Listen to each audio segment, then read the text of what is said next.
All right, here we go. Linda, Moulton, Howe tonight. Always great when Linda is here. It's been a while. You know what's funny? There's probably about 20, I'd say 20 great guests that I could have on all the time. In other words, we only do 16 shows a month, right? Linda's one of them where we could just do 16 guests and then just start over, rinse and repeat on the first of the month and just do it all again. So I went back and thought, it's been a while since she was on. She did a couple of special things for us, but as far as the long form conversation, it's been a while since we've had Linda on the show. And wow, and we try to present so many new guests and fresh faces, and we're out there digging out there for little gems that things like Linda or Graham Hancock and they just get further and further apart. But tonight Linda's back with us. I'm very excited about that. And there you go. I go live here in a few minutes. I'm in a much better place than I was last night, believe it or not. But more on that in just a second. I go live right now. See you guys in a second. Enjoy the show.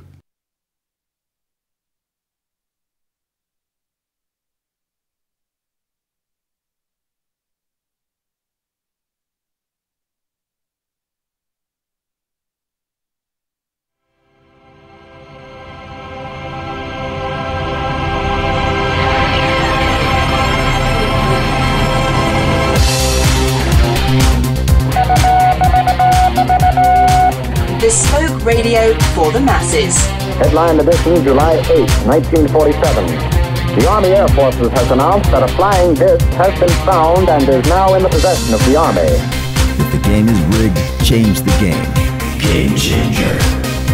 I occasionally think how quickly our differences worldwide would vanish if we were facing an alien threat from outside this world. This is Fade to Black with your host, Jimmy Church, on the Game Changer Radio Network and KGRA, the Global Radio Alliance.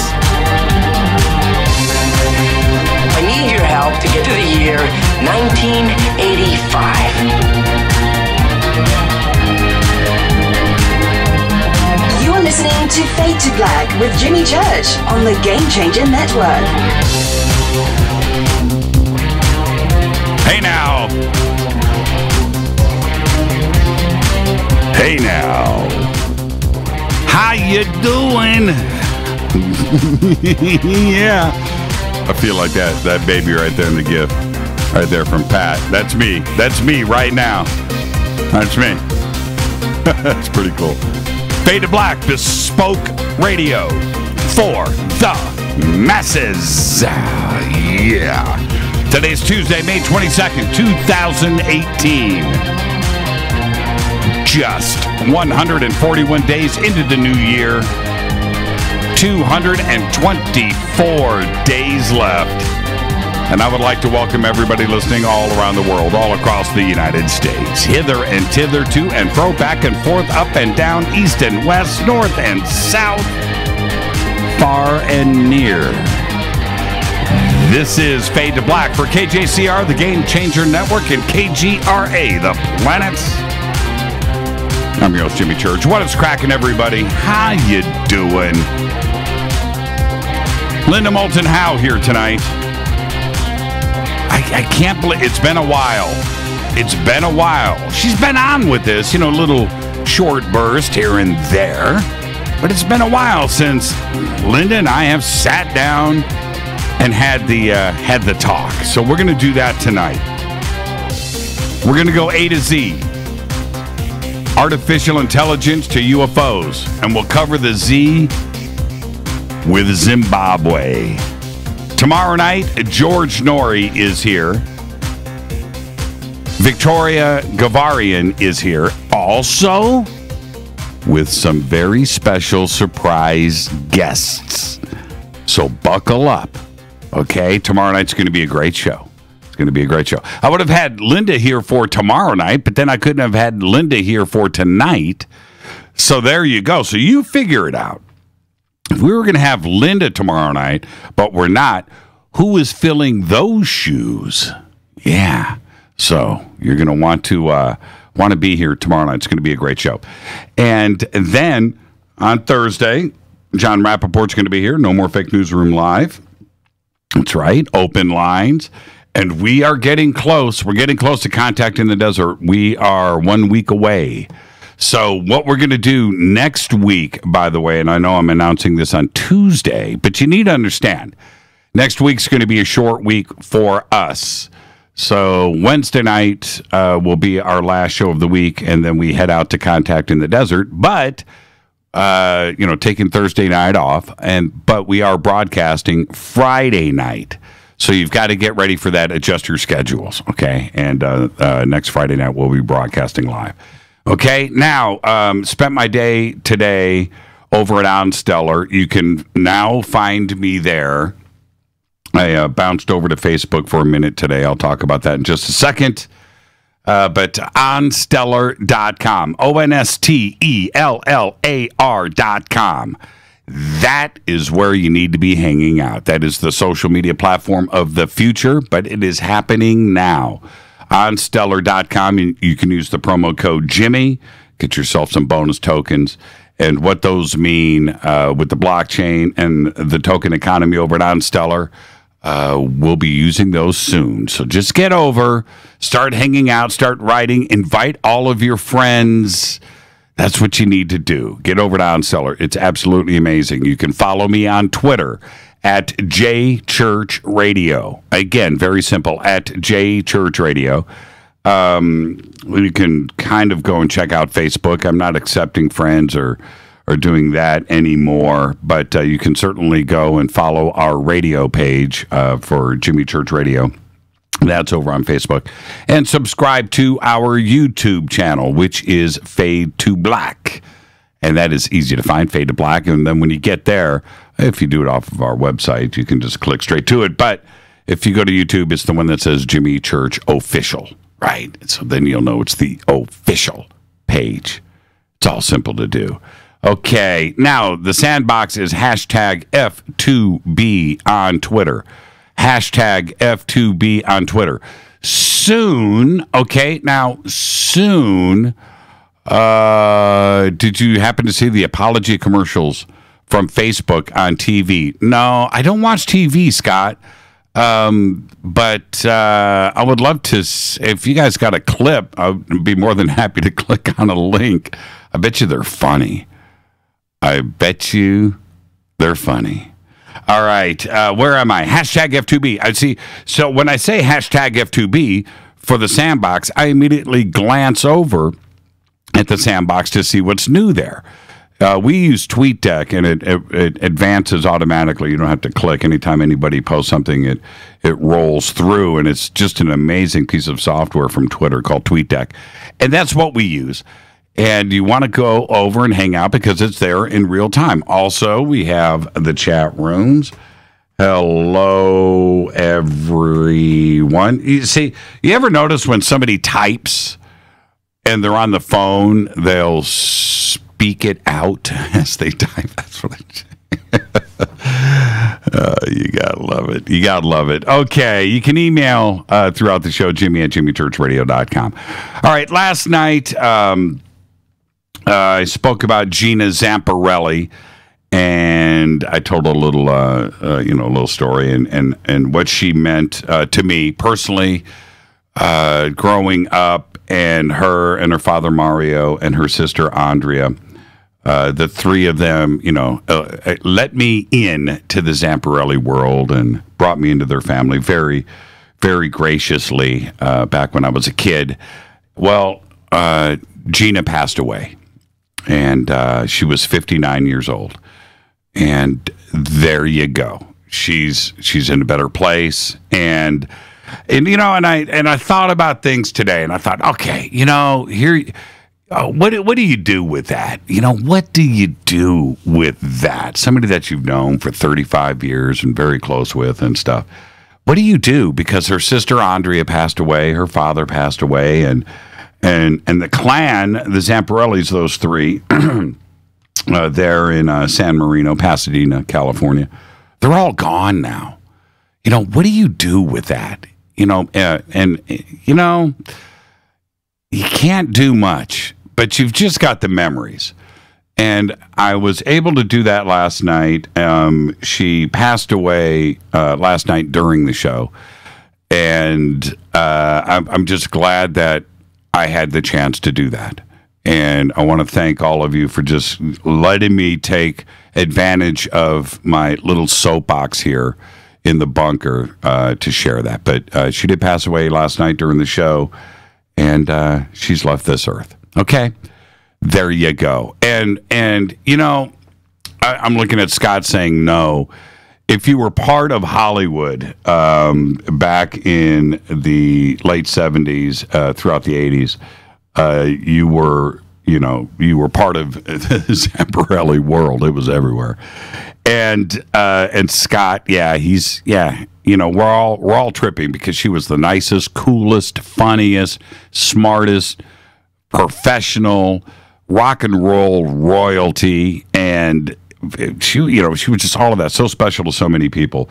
And today everybody's kind of freaking out because she was just cool. So just thank you for allowing me to do that. Okay, all right, let's move on. And Gina would definitely say the show must go on. Buckle up, kids. Tighten up your shoes and get out on that stage. And it's really the truth. All right. Okay. All right. I'm cool. I'm actually in a great mood. Okay. I'm in a great mood. And don't forget to head over to On Stellar. You're listening to my voice now. You've heard me talk about On Stellar for the last couple of months, every single night. Some more updates were done to messaging and some other stuff. A very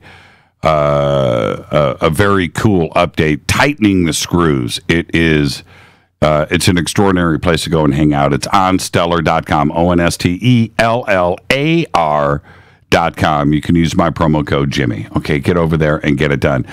Our next event is coming up next week. It's June 1st through the 4th. Contact in the Desert, Indian Wells, Palm Springs at the Renaissance Resort and Spa. Of course, Linda's going to be there. She is with us tonight. And you can go and hang out and meet Linda and go and listen to her presentations, along with everybody else. George Norrie is going to be here tomorrow night. He will also be at Contact in the Desert. And then, of course, we have Victoria is going to be here tomorrow night, too, as well. And we do this every single year as we get ready for Contact in the Desert by bringing on some of the speakers here to talk about what, it's like a preview of what is going to be going on out there. And for those of you that can't make it to Contact in the Desert, then, we get to share everybody with you. And that's why we do it. It's such a huge event. And so you need to, if you are in Southern California, if you are making plans, go and get your tickets now and make your arrangements, because this is the one event all year. This is the big one. This is, if you're going to make one event all year, this is the one that you want to come out and hang out with all of us. Okay? All right. Now, last night we had Teresa Yanaris on, and she is going to be teaching and presenting up at the Soul Tech Gathering, which is East Eddy Ranch, and it's this August 9th through the 12th. And all you have to do is go to soultechgathering.com, and the list of presenters here, we've just added a couple more. So you want to go to soultechgathering.com and check out everything that we have going on, because Corey Good's going to be there. We've got Jason Quid, James Gilliland, Matthew Ryan. I'm so looking forward to Matthew. Michaela Sheldon, remote viewing and channeling. Everything that we talk about on this show with Teresa and Holly and Mary Gabrielle, Ashley, John Lund, Dana Harvey. remote viewing, channeling, life after death, all of these NDEs, all of these things we're going to be talking about and teaching about up there. So come and hang out with us 4 days of celebration, learning, seeking knowledge, making friends, making memories. Let's go and hang out at the Field of Dreams, okay? It is the Soul Tech Gathering, August 9th through the 12th. Don't forget to check out our podcast. You can subscribe right over at jimmychurchradio.com. Click on the podcast banner there, where we have over 850 archive shows, just $2 a month. That's it. All platforms, Apple, Android, everything that you need is right there, just $2 a month. You can also become a Fade or Not over in our membership section on the site, where you will get the Bunker Cam. Hello. You get commercial-free downloadable archives. You can even get the Game Changer, where you get your Fade to Black gear. And now, that's a great picture of Gina, Scott. I don't know where you got that. That's her dog, Vincenzo. Very cool. I'm going to retweet that. That's a great pic right there. There's Gina. Where am I at? Oh, the new Fade to Black shirts, which I've managed to never show on the air, which we have been shipping. When you get yours, I want to see what they look like on everybody. Take pictures and send them over to us, okay? And plus, we are doing a Hall of Fame here very soon at jimmychurchradio.com with all of your pictures there. Okay, now let's get this show cracking. Today, happy birthday to Morrissey. Morrissey is 59.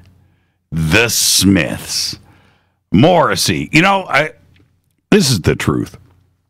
You've got your Eddie Van Halen, or you've got pick up somebody modern. You know, you've got Michael Jackson. You know, Bono. You know, Madonna. You know, just pick a name. Right?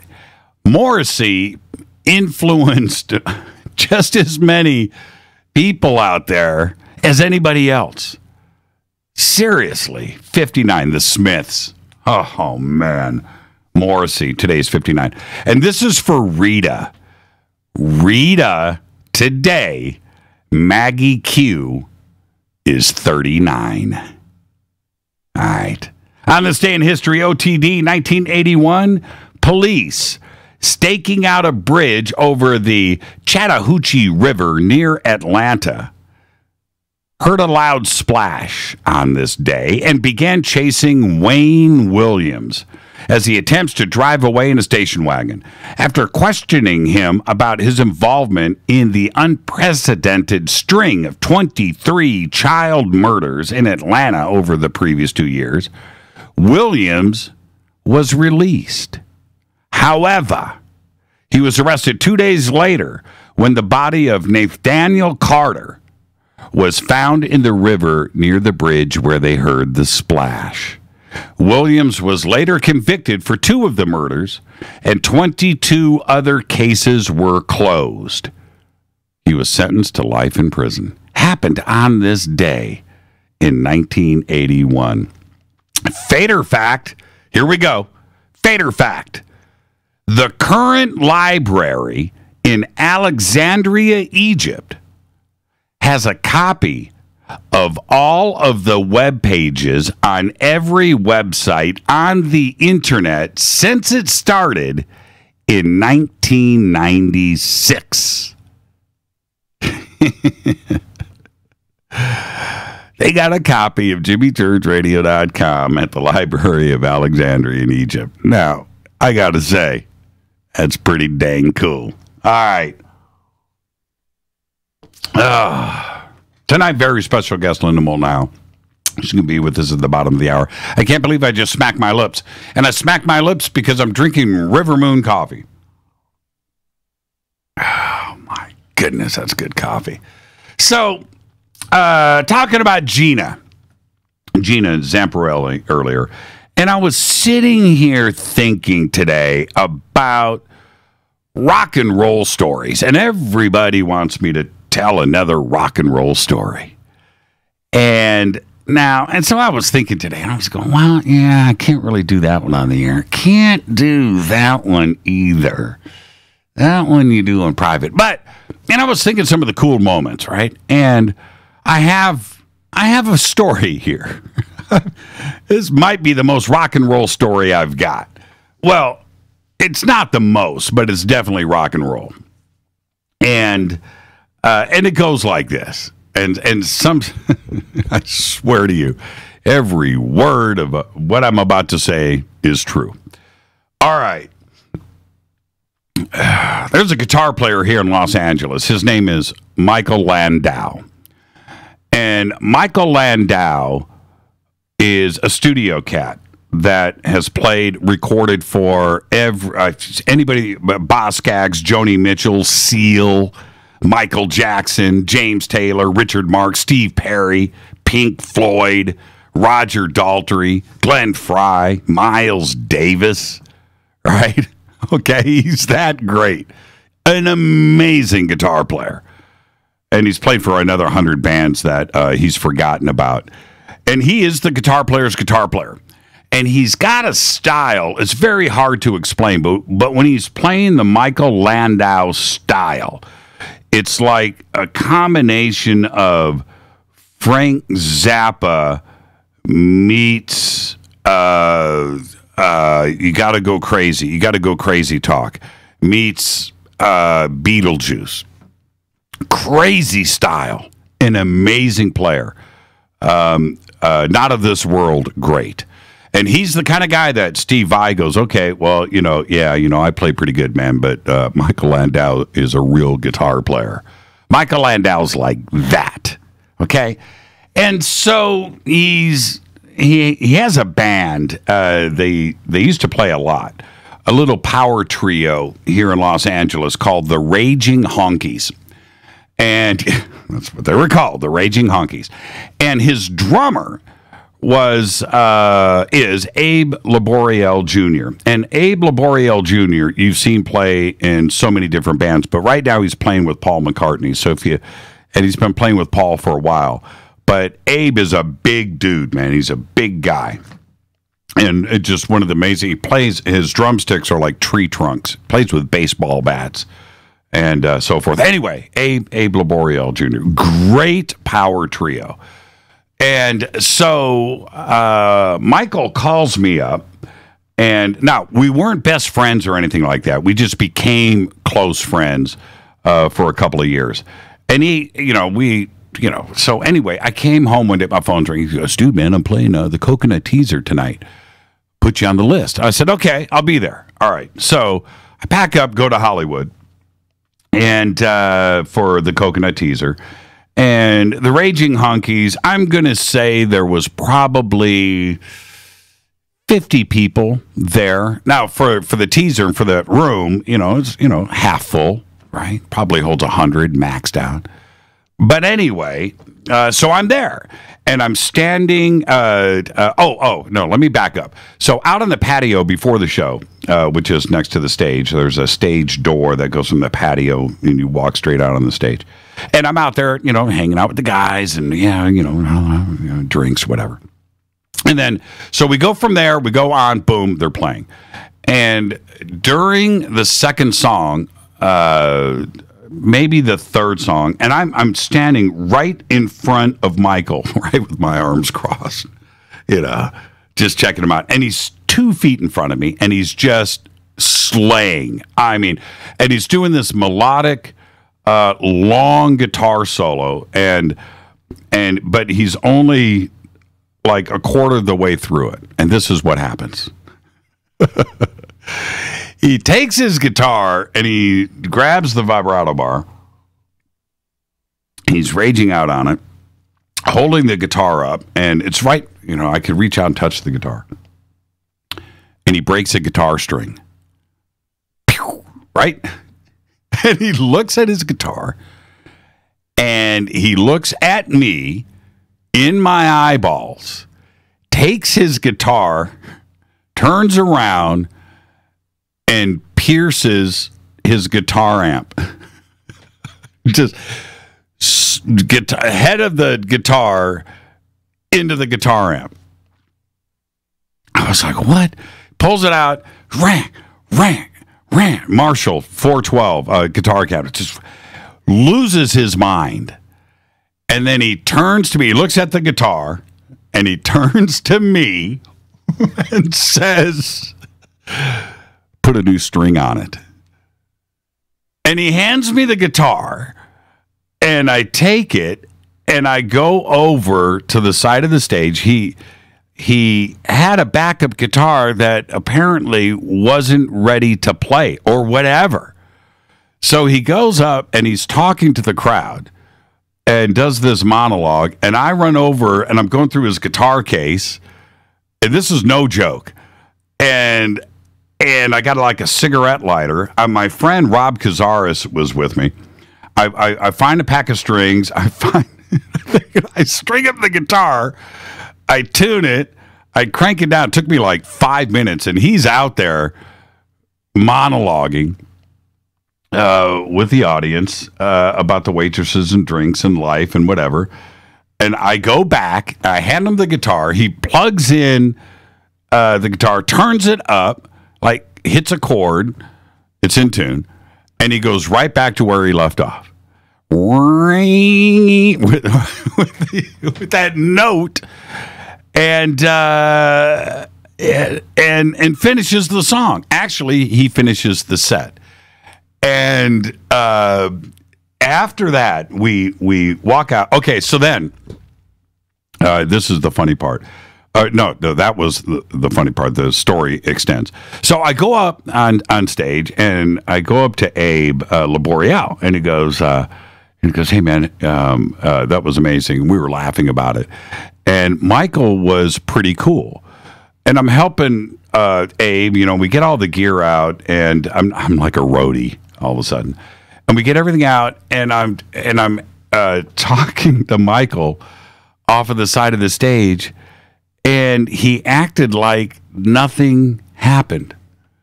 And I didn't bring it up. And my whole point to all of this is that you have moments. For me, that was where you can die and go to heaven story, and it was one of the coolest things that I could share with you. But for Michael, it was never talked about. And here I am sharing this story with you today, so many years later. I don't even know if he remembers it, but it was one of those cool things. Now, back to why this story is so important. Guitar players in Los Angeles, and this is like this all around the world, but it is really bad in Los Angeles, and especially in the 80s and 90s when this happened with Michael in the 90s. Guitar players are everywhere. Really good ones are everywhere. And so guitar players don't really hang out. Right? Don't really hang out. Not two guitar players. It just doesn't happen. And we go to a club, and you go to see somebody like Michael Landau or whatever.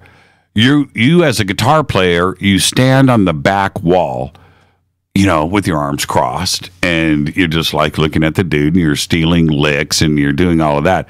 But if dude breaks a string and he needs your help, the last thing, Jordan just says, which string was it? The last thing you're going to do is go and offer assistance. It ain't going to happen. You want them to break a string. You just do. And there you go. And I was there. The moment was right. And it was a classic moment. So if you ever get a chance, go and seek out Michael Landau, any of his stuff, by the way, online, and listen to some of his songs and look at some of the artists that he has played with. Chances are one of your favorite songs, I'm not exaggerating at all, chances are you've heard him play quite a few times, and you just didn't know it. He's one of those guys, and he is just an amazing guitar player, and it's a cool moment. And I just wanted to share a rock and roll story with you tonight, as opposed to being, the sad guy, because I'm not. All right, so there you go. Let's get out of here. Let's get Linda in. It's going to be a great conversation tonight. Linda, Moulton, Howe. Tomorrow night, George Norrie's going to be here. Victoria Gavarian's going to be here, too, as well. Bunch of surprise guests. It's going to be a great night tomorrow night. Thursday night's Fader Night with John Rappaport and his No More Fake Newsroom Live. This is Fade to Black. I'm your host, Jimmy Church. Follow me on Twitter at JChurchRadio. Rest in peace, Gina Zeffirelli. I'll be right back.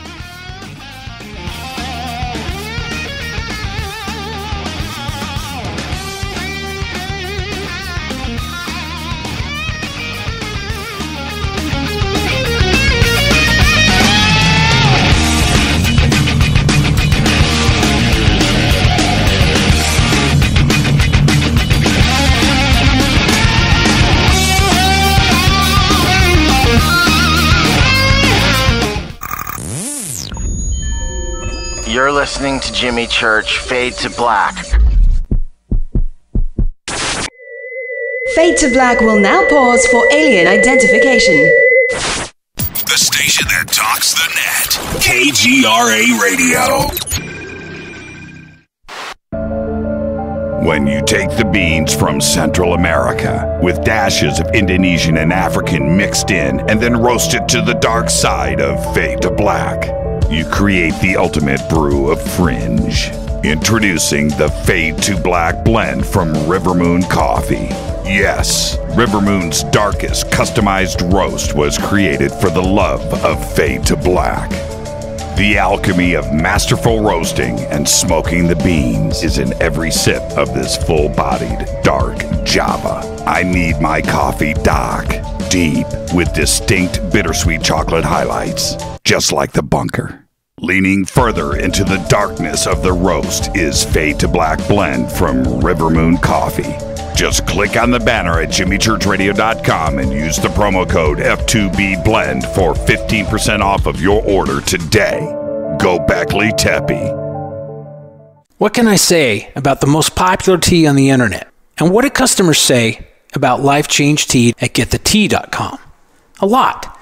But by federal law, we at getthetea.com cannot make claims to how this product can enhance your health. We cannot even post our testimonies without being in compliance. So how do we get past the hump? Try our products at getthetea.com and see for yourself. You can send us a testimony, but we just can't post it. Bummer. Our products are GMO-free and organic. We pride ourselves in being the best we can be, and we urge you to take charge of your health. We're 11 years strong, and many of our customers have shared their successes with friends and family. Protect your colon. Log on to getthetea.com. That's getthetea.com. Getthetea.com. Getthetea.com. 9 out of 10 geneticists agree. Fade to Black is not your father's radio show. On the Game Changer Radio Network and KGRA, The Planet. Win big with KGRA this summer. Tickets and hotel accommodations to the biggest conferences, autographed books and DVDs, chances to win all-inclusive conference cruises, and private dinners with your favorite KGRA hosts. Click the contest tab at KGRAradio.com for your chance to win big this summer. Your contact for the best alternative talk radio on the planet. KGRAradio.com. Hi, this is Rob Reiner from Anvil, and you're listening to JimmyChurchRadio.com. What's up? I'm Chris. What up? This is Kyle Massey, and you're listening to Jimmy Church Radio.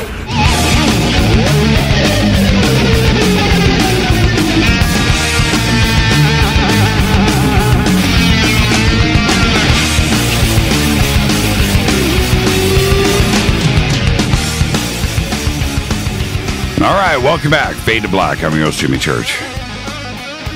Bespoke Radio, right here on the Game Changer Network, and KGRA The Planet. Tomorrow night, I want to remind everybody, tomorrow night, George Norrie is going to be here. Victoria Gavarian is going to be here, and we've got a bunch of surprise special guests tomorrow night. Would have liked to have Linda on tomorrow night, but then I couldn't have had Linda on tonight with me. So my selfish ways, I was like, nah, I want the full Linda tonight here on Fade to Black with all of you. Linda Moulton Howe is here. She's a graduate of Stanford University with a master's degree in communication. She has devoted her documentary, film, television, radio, writing, and reporting career to productions concerning science, medicine, and the environment. Ms. Howe has received 3 regional Emmys, a national Emmy nomination, and a Station Peabody Award, among others. Linda has earthfiles.com, of course, but she also has her own radio program with John Burroughs over on KGRA. She's on Coast to Coast AM, Ancient Aliens, since its first season, and she has a new series on Gaia called Truth Hunters. And this is my favorite part. She has traveled to Venezuela, Peru, Brazil, England, Norway, France, Switzerland, the Netherlands, Yugoslavia, Turkey, Ethiopia, Kenya, Egypt, Australia, Japan, Canada, Mexico, the Yucatan, and Puerto Rico. In addition to all of her research on Earth Files, Linda now has, and tonight we're doing it all, she has spoken all around the world. And tonight we are going to cover so many different subjects that for her, as a journalist, are important to her and her pursuit of them. So we're going to do everything that we can tonight, and we're going to try to squeeze it all in. We're going to do our best because it's Linda Moulton Howe. Linda, good evening.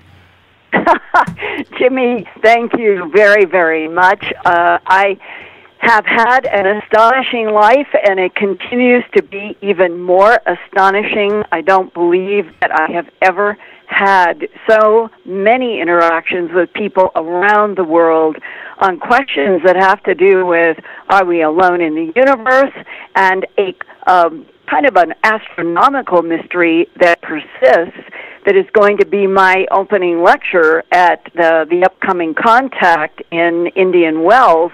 What about these fast radio bursts that some people in the science community say maybe it's a neutron star dancing with a black hole, and others, including an interview that I have done recently with the head of the astronomy department at Harvard, they are seriously, Jimmy, contemplating the possibility that fast radio bursts that no one heard until 2007. So this is a mystery unfolding from 2007 to 2018 and ongoing. Nobody had seen or heard them, but now what I'm going to say is an astounding statement, and it will explain partly why I've had the life I've led, because when I hear a sentence like what I'm going to say, right, I want to get to the bottom of it. I want to know exactly what the truth is. That's why I am a truth hunter, and here it is. These bursts, each one that lasts only about 5 to 6 milliseconds each, way less than a second, the energy is equivalent to 500 million times the power of our sun. What does that tell you? Yeah, what does that say to you? 500 million. Yes. That's 500 million of our sun. What does that say? Well, in the 2000, back in 2007, the question was, are we dealing with something astronomical? And nobody could come up with what could produce that kind of energy in less than half a second. And it's now known that it's 1 to 3 billion light years. I think they're getting a consensus that it might be more 3 billion than 1, but it's a long, long way away. And when I started following this and reading everything that I could about it, and thinking back, if you go back to right after the first headlines in Science about the 2007 news, In January of 2008, even Channel 2 KTVU in San Francisco picked up on this. And they did a bulletin. They broke open in their news room, and they said a mystery signal had been recorded by an Australian radio telescope, they are the scientists that have been seeing this and recording it.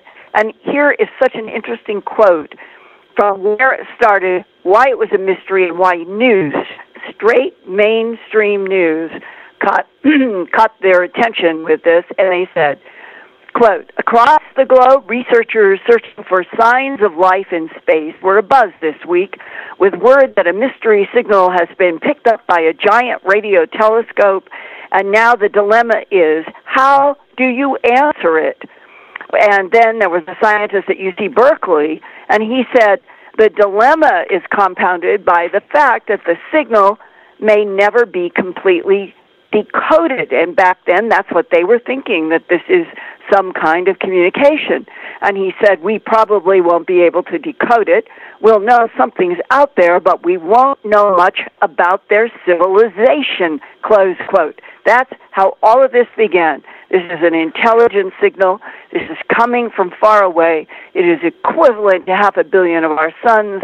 It probably is another civilization. Okay, now jump all the way to January of 2017, and there was more news, repeating fast radio bursts, and they had it closer to the distance, 2.5 billion light years from Earth, and the question that was being raised, this is just a year ago, is this alien intelligence?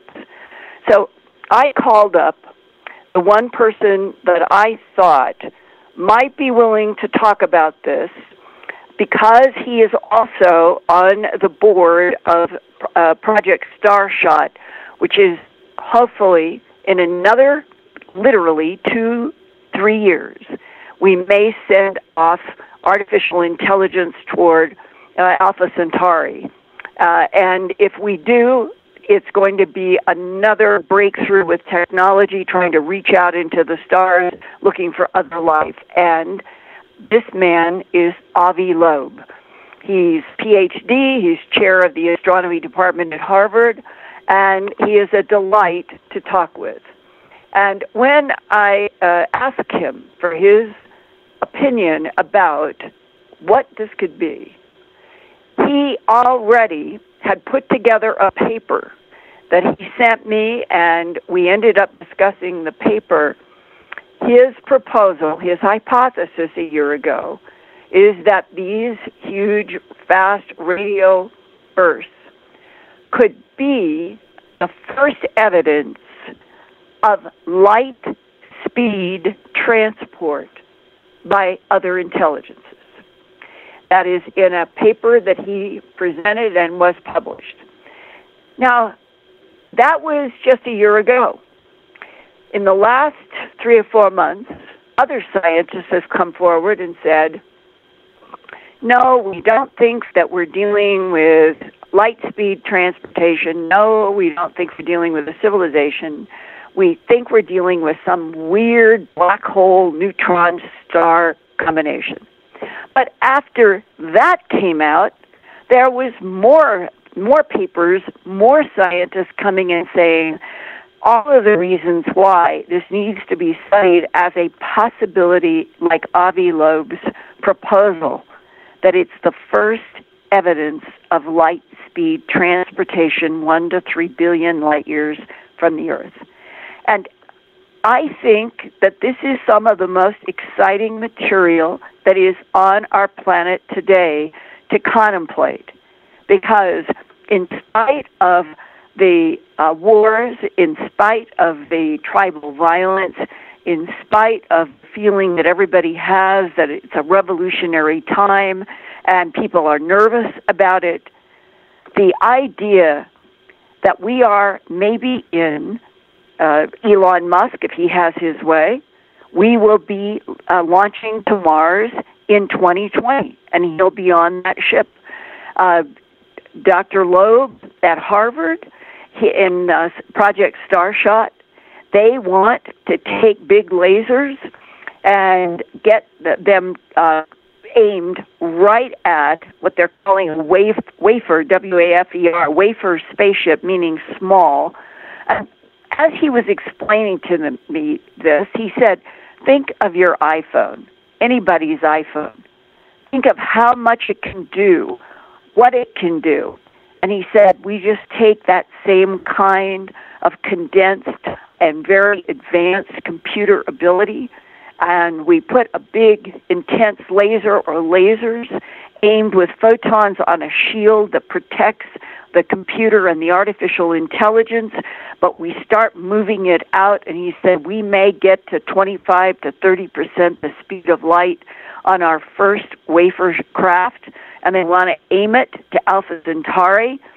Well, if they got it, Jimmy, to 20 to 30% of the speed of light, they might get there in 16, 17 years. Right. And that would definitely be in the lifetime of a scientist.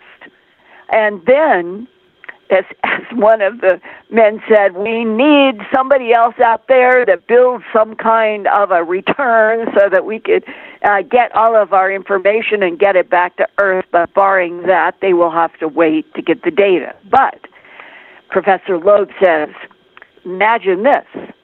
Okay, so the first craft starts being launched toward Alpha Centauri at 25 or 30% the speed of light. Well, then we launch in a few months another one or a year, and it's going faster. And then we get to half the speed of light. Then we get to 3/4. Maybe we even get up to 75% the speed of light. Those successive wafer craft will pass the first craft. We will continue in an evolutionary reach out to the point that we might, by the time that we are at 50% to 75% the speed of light, sending a craft toward our nearest Alpha Centauri, it's only 4 light years from Earth, that we will have some way to accelerate getting the signals back. Because what do we really want to know? Is the rocky planet out there, Proxima Centauri, is it possibly capable of supporting life? Now, everything's happening so fast. Just in the last 3 or 4 months, there was a big story about the fact that they have measured a huge solar flare from the nearby star. There's 2 binary stars and what they think is this rocky planet. And they're pretty much convinced that the huge solar flare from the Alpha Centauri system would have fried the rocky planet that is nearby. And that might mean that exoplanet could not sustain life as we know it. Could it sustain other life? Who knows?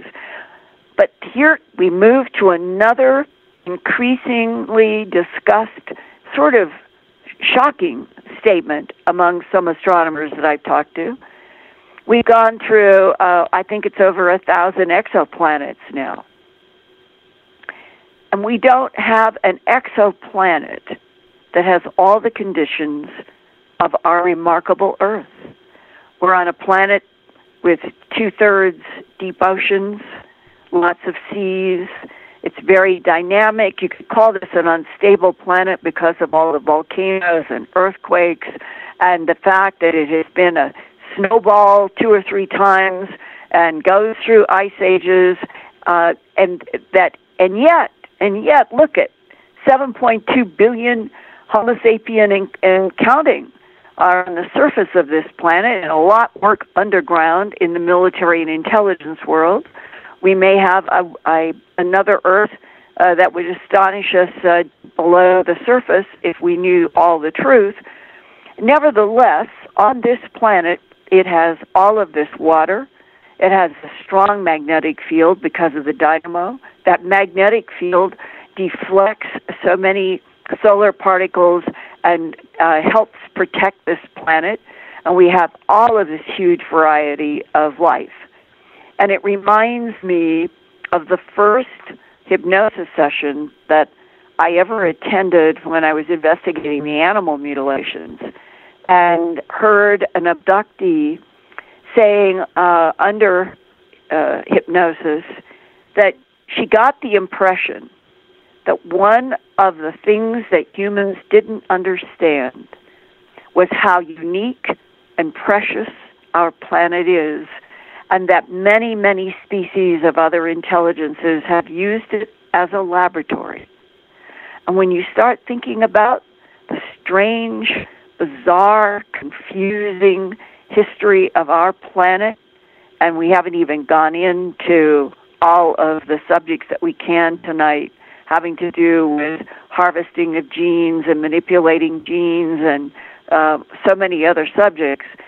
But when you start looking at the planet as something that might be more unique than we realize among all of the planets, and that other civilizations look for a place that they can mix and match genes for their own experiments and for whatever their goals are, then some of the strange history, past, present, and future on our planet might begin to make more sense. Well, let me jump in, Linda, because I want your comment on something, because everything that you just said, I think all of us should take note of, because we are out there looking for exoplanets. We are out there looking for life. We're out there looking for fast radio bursts. This is what we do. And yes, Earth is unique. So you have to think about what ET or other, cultures are out there. They're doing the very same thing. They found us already. They're looking for those exoplanets too. And we stand out. Like you say, we're a shining beacon, bright blue, beautiful planet, right? They found us. They've been here. They're doing the same things we are. And Michio Kaku really put this into context long ago when he laid out, I think it was his hyperspace book. He said, let's take the age of our universe. It's about 13.8, 13.9 billion light years. That is plenty of time for there to have been, we'll call it Epic 1 or Universe Type 1. And then if you divide 13.2 by 3 or 4, you can have 3 or 4 epochs, each one evolving planets, perhaps life, I assume life, and then you get to the second. And the first one is aging into the second generation. Right. The second generation is aging and evolving and advancing into the third. We might be in the fourth. We might be in the baby category of this big, huge, complex universe. And therefore, the idea that there are entities that were described, assuming that the transcript of the Ronald Reagan briefing on extraterrestrials and UFOs in March of 1981 is verbatim correct. It was put out in the full material back in 2007. And I asked a person in Washington, D.C., who has been very trustworthy and helpful to me over the years, and asked them to look at the Reagan transcript, allegedly with Casey that he appointed as the CIA director. Ronald Reagan went with CIA, NSA, DIA, and other people who were analysts, and they went to Camp David, and they spent 3 days briefing Ronald Reagan on UFOs and ETs, and specifically 5 different types. Now, one of the things that is really significant in the Reagan administration about those 5 that they go over, the top one is the Eben that we have all heard about since the Betty and Barney Hill case of 1961. They have pear-shaped heads as opposed to pointed chins or balloon-shaped heads or anything. They're pear-shaped. And they appear to be what I call a prime intelligence. They would be something that evolved in a system somewhere to an advanced point that they could start hybridizing, cloning. making cyborgs, getting out into space and moving perhaps point to point, as Einstein says eventually we could. So they would be a prime intelligence. The next two on that list that was presented to President Ronald Reagan, according to the Serpo excerpt transcript, were, one was called Archaloid, Archquloid, Archaloid, possibly based on the Greek word archon, lord or leader. The third on the list was Quadloid. That was defined as being a hybridization by the Ebens, crossing a praying mantis insect with a lizard, reptile and insect. The Archaloid are also described as being a hybrid created by the Eben. So out of 5 presented, 3 come from the same system, 2 being made by the one prime intelligence. And that the description implies that what the Ebens have done is make any and all kinds of androids to match. They make them to match certain planetary systems, and then they put them out on different planets. That extends the Ebens' territorial ability in the Milky Way galaxy and beyond, and whatever they're making would then be their allies. So you would end up with a prime civilization that would extend its territorial reach, its power, and its ability to harvest and interact with all kinds of systems by creating life forms that you would own, operate, and control, so to speak, and it would keep extending out into the Milky Way galaxy. Well, as this is being laid out for Ronald Reagan, the fourth one, Heplaloid, in Latin, Hepla is 7.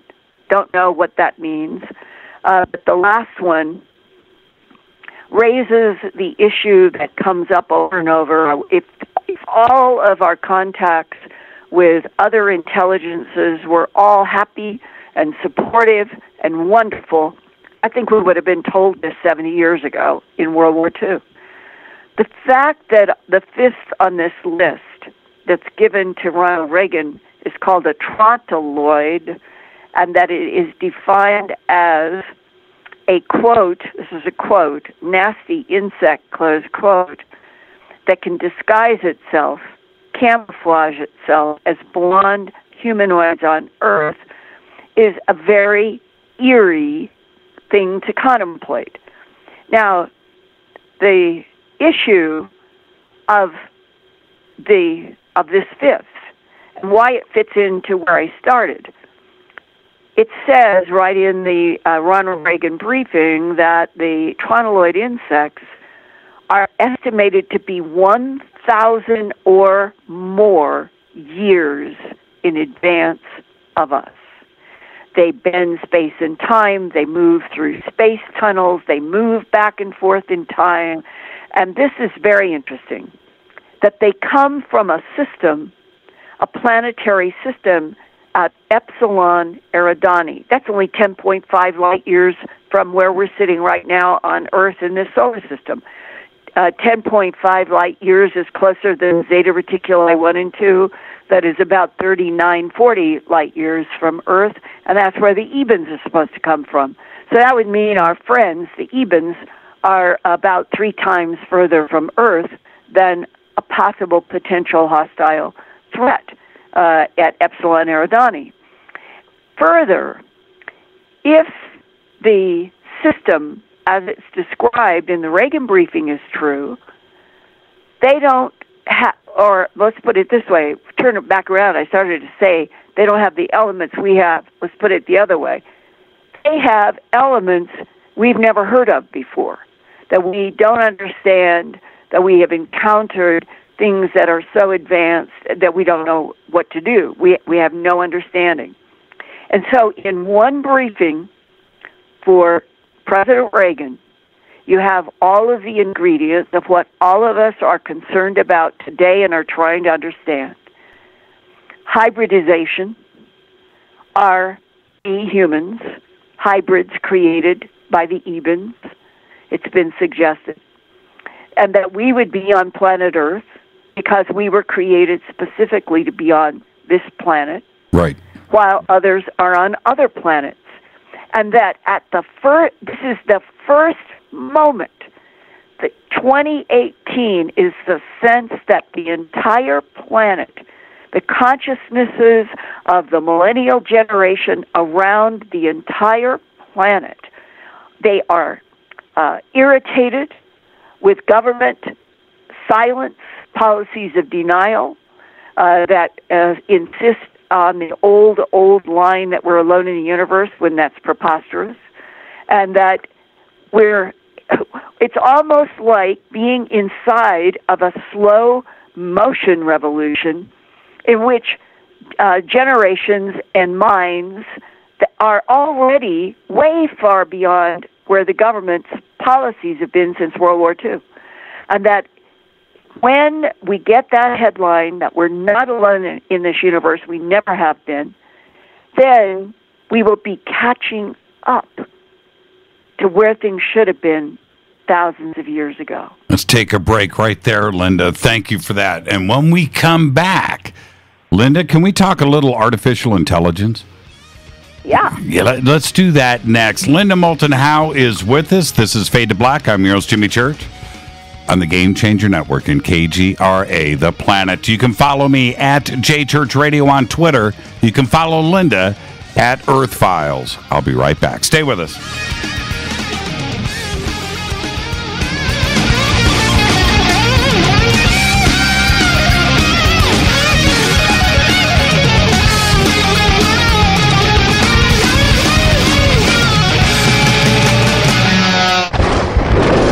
This is Fade to Black with Jimmy Church on the Game Changer Radio Network and KGRA, the Global Radio Alliance. This is KGRA Digital Broadcasting Station, Salt Lake City, Utah, Van Buren, Arkansas.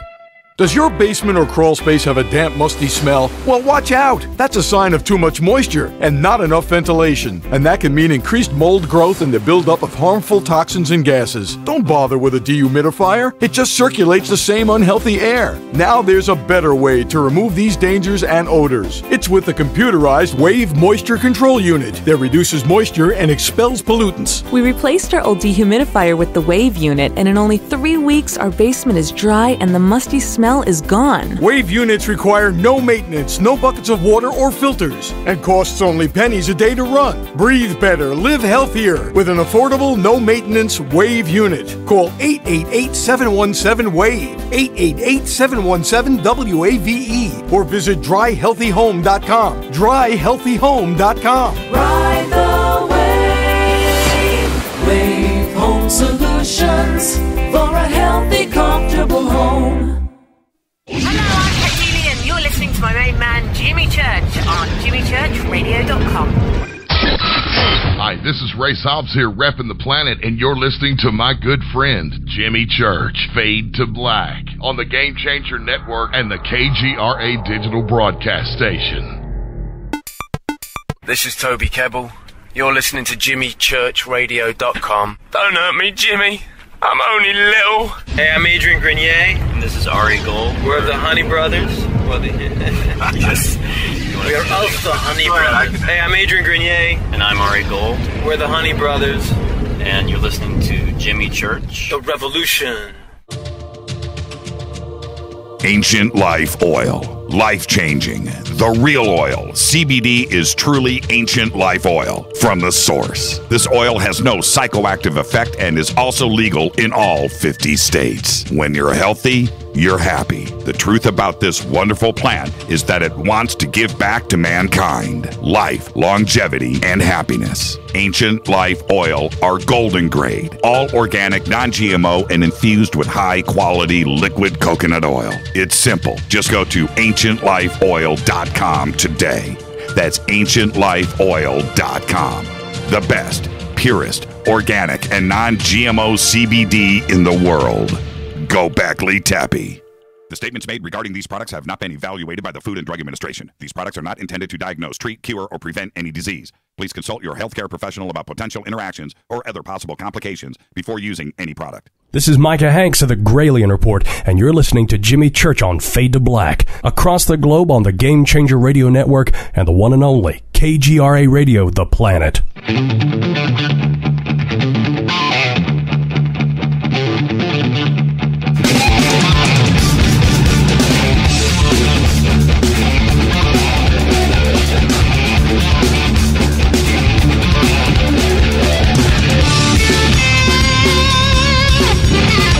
Welcome back. Fade to Black. I'm your host, Jimmy Church. Follow me on Twitter at JChurchRadio. You can follow Linda at Earth Files right there on Twitter. And tonight, we're going to do it all. We're going to do everything A to Z. And I want to remind everybody, tomorrow night, George Norrie is going to be here. Victoria Gavarian is going to be here, too, as well, from Contacting in the Desert. We've got a bunch of special surprise guests that are going to do some drive-bys and hang out with all of us. But tonight, we've got Linda all to ourselves. And Linda, now check this out. A couple of days ago, doing my research, I listened to a couple of developers for one from Google and one from Facebook.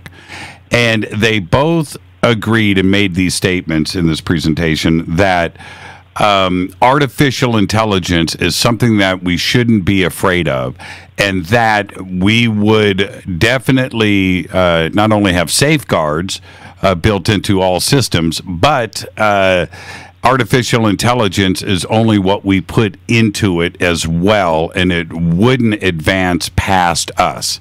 And I stopped and thought to myself, that statement from them scares the crap out of me, because they're trying to, right? They're trying to smoke screen, and and telling us we have nothing to worry about says to me we have everything to worry about. When you hear something like that, what goes through your mind?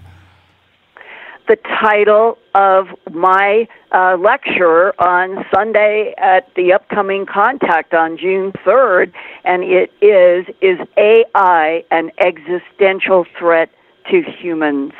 And it all comes from listening and reading a lot from people like Elon Musk, for people like Robert Bostrom, considered one of the 100 top minds in the world having to do with analytical concerns.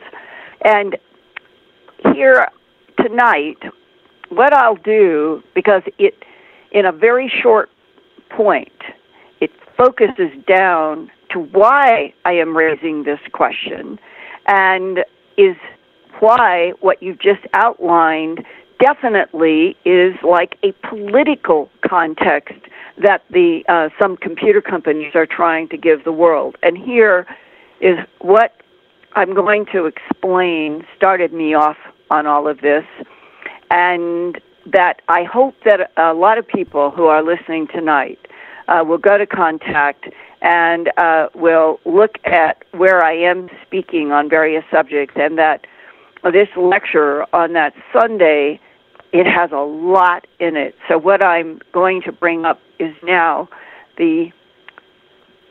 I guess you want to say, the moment that I felt that it was so important to get into this, and the more I've gotten into it, the more I feel this is one of the most important subjects for everybody to pay attention to. Go. So now, yes, this is going back to not quite a year ago.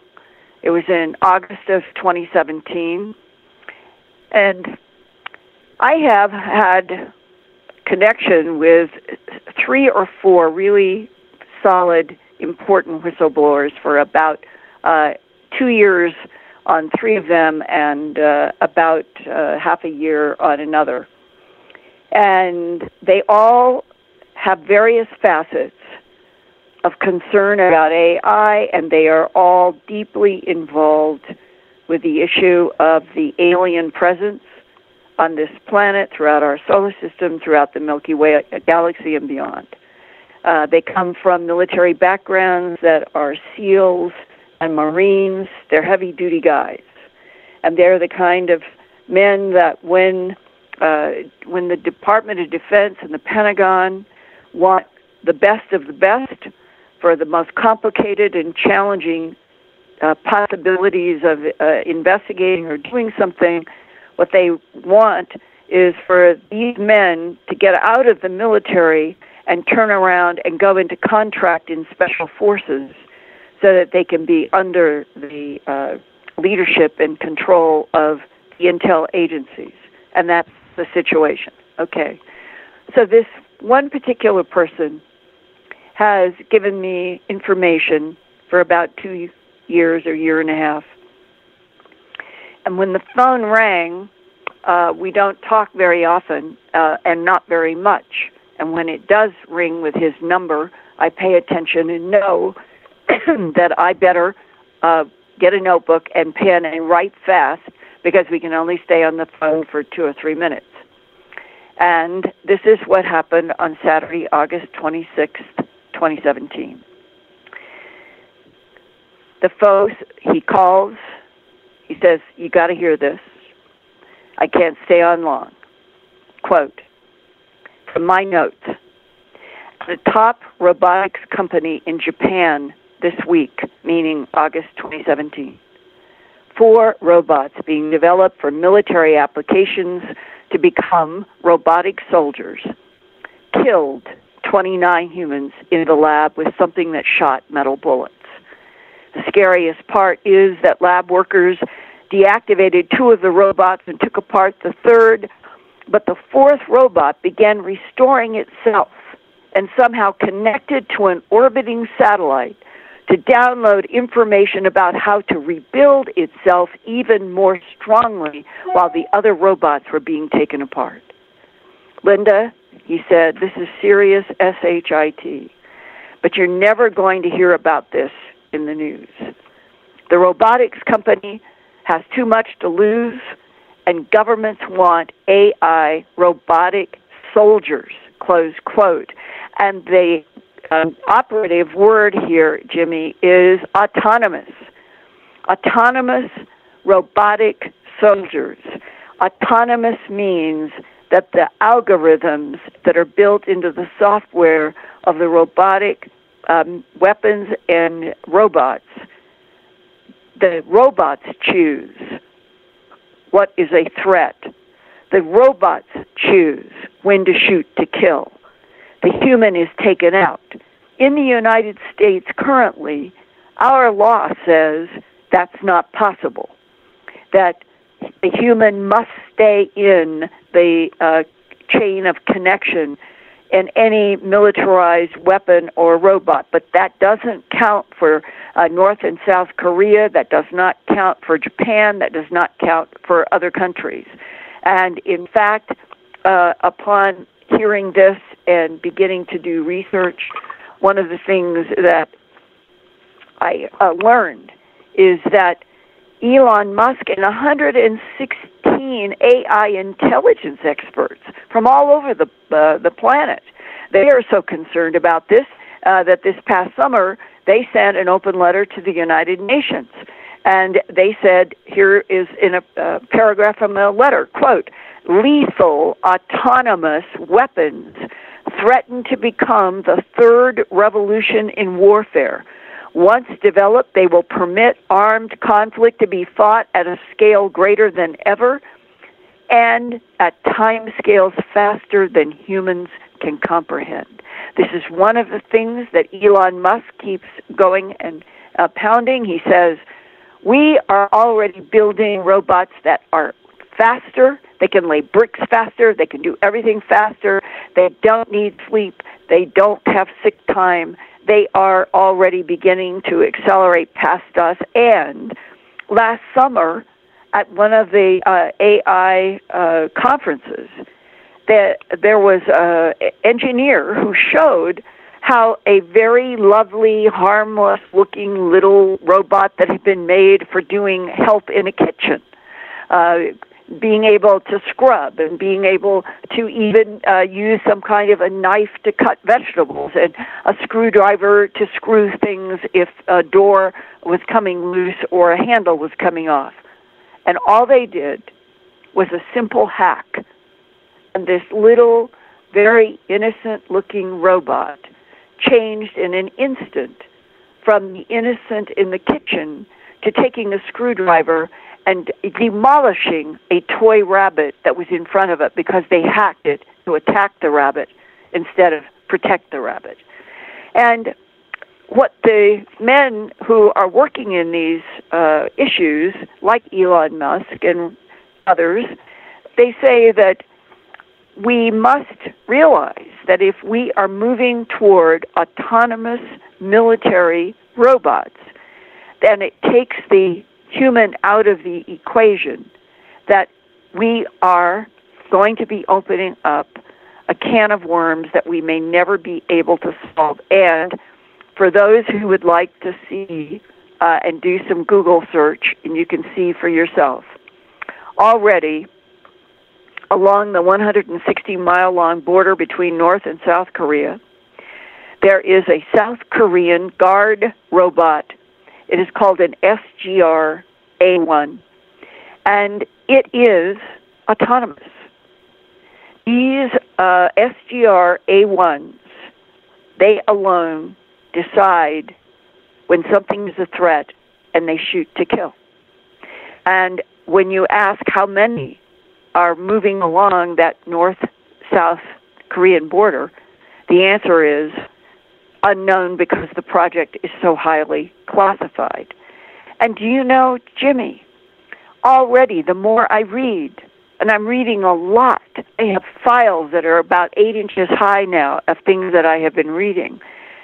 They're talking about, when I say they, I mean the AI community. They're approaching governments and political systems, and they would like to see robots like the SGR-A1 installed not only on national borders, like between the United States and Mexico, but in airports.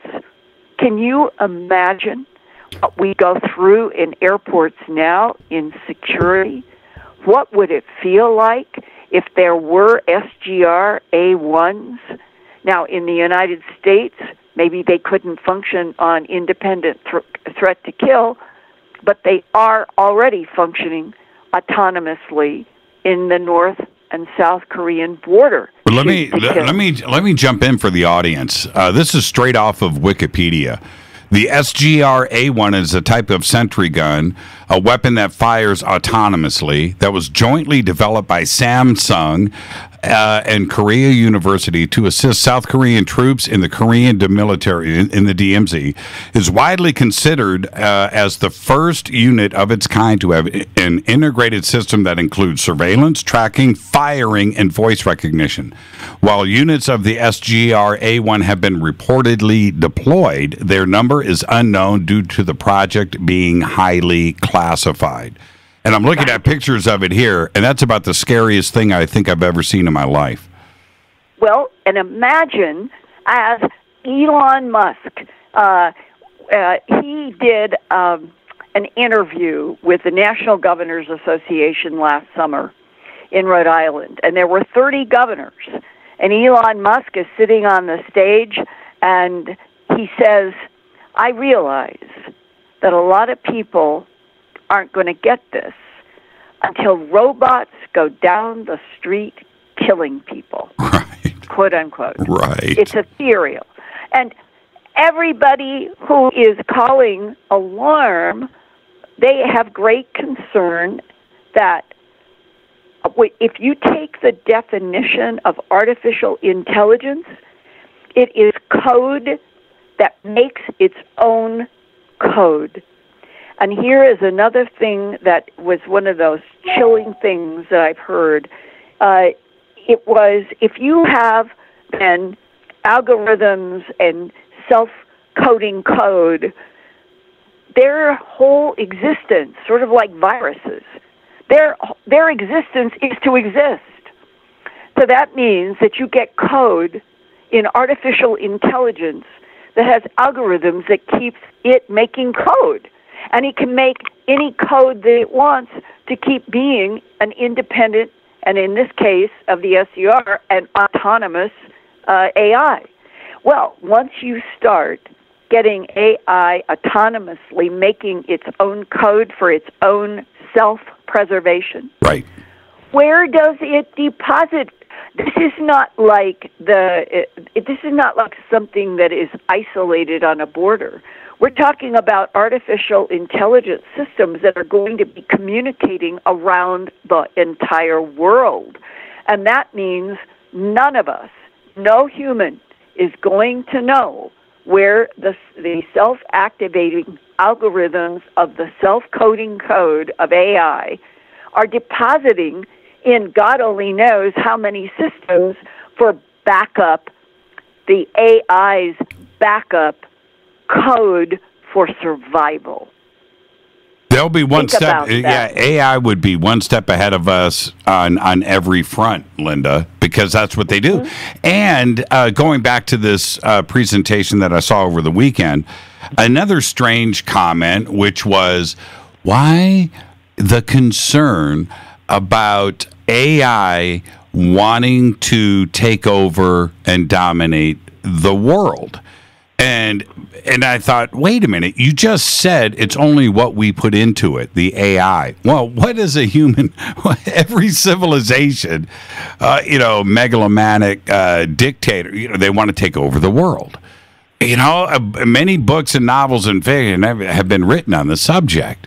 Well, if we are the AI that we're creating and the AI is us, that's the first thing on AI's mind, not the last.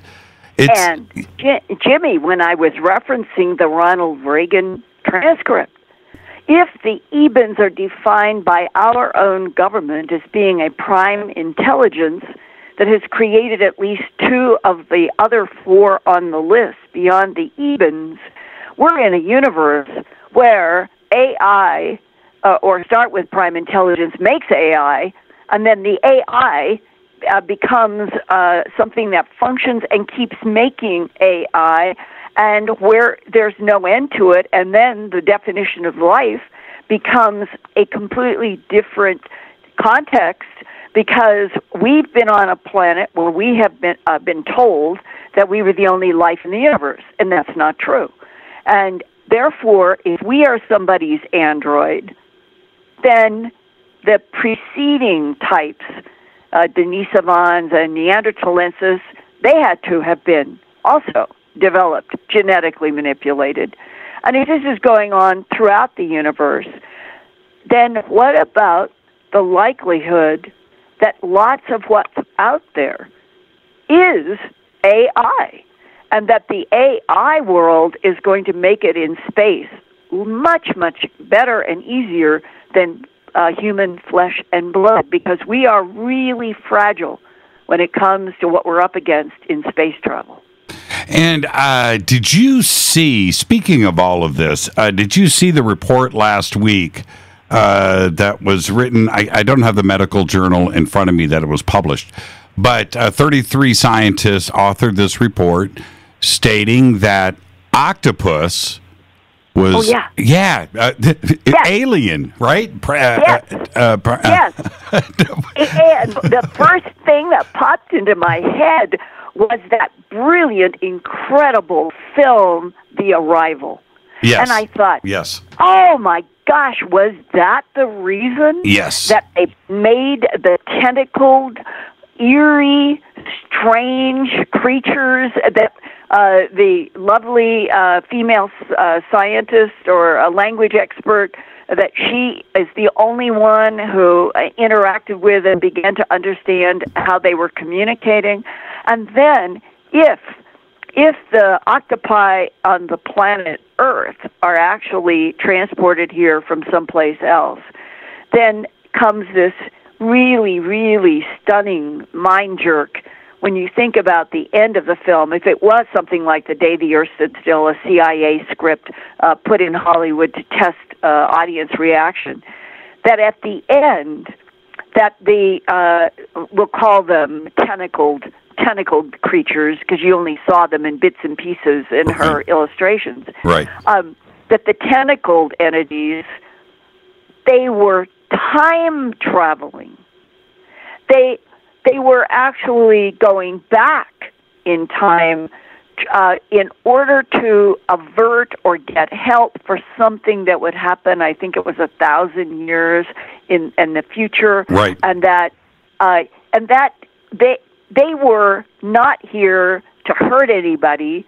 They were here because they were trying to survive themselves. Rita and I, when we walked out of the theater, I turned to her, and we were silent. I turned to her, and I said, "So what did you think?" She goes, "Somebody is sending us a message." That right there. That movie was so good and profound. I went and saw it 3 times. And each time I saw something more. I really do think it was an extraordinary script. It stuck out to me as this is more than just a Hollywood film. And that's why when I saw that headline about the scientists saying that octopi were something from someplace else and giving the reasons why genetically, that movie just jumped full and center. I have no proof, but that is exactly what I thought of. And it will be interesting to see what more all of us can learn about the reasons that the scientists are giving genetically to back up their argument. And here is another whole huge conundrum that all of us face. Science is outstripping everybody's ability to keep up. If you are an astrophysicist and you are focused in one specific part of 1,000 possible aspects of astrophysics, you can become an expert, but you won't be a Renaissance mind on everything because there's too much and it's too difficult. Molecular biology, genetics, these are subjects I wish we could put our pipes, everybody, a pipe between our mind and PhD, and so that we had a more educated population about the subjects that are now going to be increasingly relevant. They're going to be what we have to understand in order to understand the planet that we're evolving in. And it is a big disconnect now between those who have knowledge at PhD level and the rest of the planet on subjects that are going to become more and more and more important. We're going to head towards a break here, but before we get there, I did want to ask you this, and we'll see if I can get you to answer this quickly. The old UFO hypothesis and the way that we looked at the nuts and bolts craft and trying to figure out how they got here and that they were, traveling from wherever these vast distances in craft, and where we are today in our understanding of travel has evolved so much. How do you think they are getting here? Is it bending space? Is it time travel? Is it wormholes? Interdimensional? Are they already here? I mean, where do you stand today on that, Linda? All of the above. Yeah. Everything you just said. I really do think that is true. And depending upon what time we have, maybe I can tell you this after the break. Sure. About an amazing conversation that I had with a man who was working on ring lasers both at MIT and Wright-Patterson. Oh, Linda, I want your connects. You just got me all freaked out. Let's go ahead and take our break so we can do this when we get back. Our guest tonight, Linda Moulton Howe. This is Fade to Black. I'm your host, Jimmy Church. Again, follow me on Twitter at JChurchRadio, and you can follow Linda at Earth Files. We'll see you in a second, Linda. Yeah. It's Fade to Black. I'll be right back.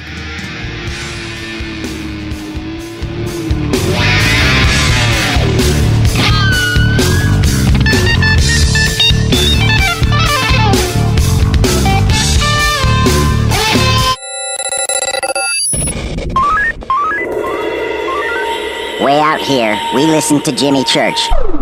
You're listening to Fade to Black. Always on the edge of the hottest alternative talk. Jimmy Church with Fade to Black. KGRARadio.com. ¿Qué tal, mis amigos? Yo soy Mario Carson, el tiburón, y los invito para que escuchen a mi buen amigo Jimmy Church Radio. ¡Claro que sí!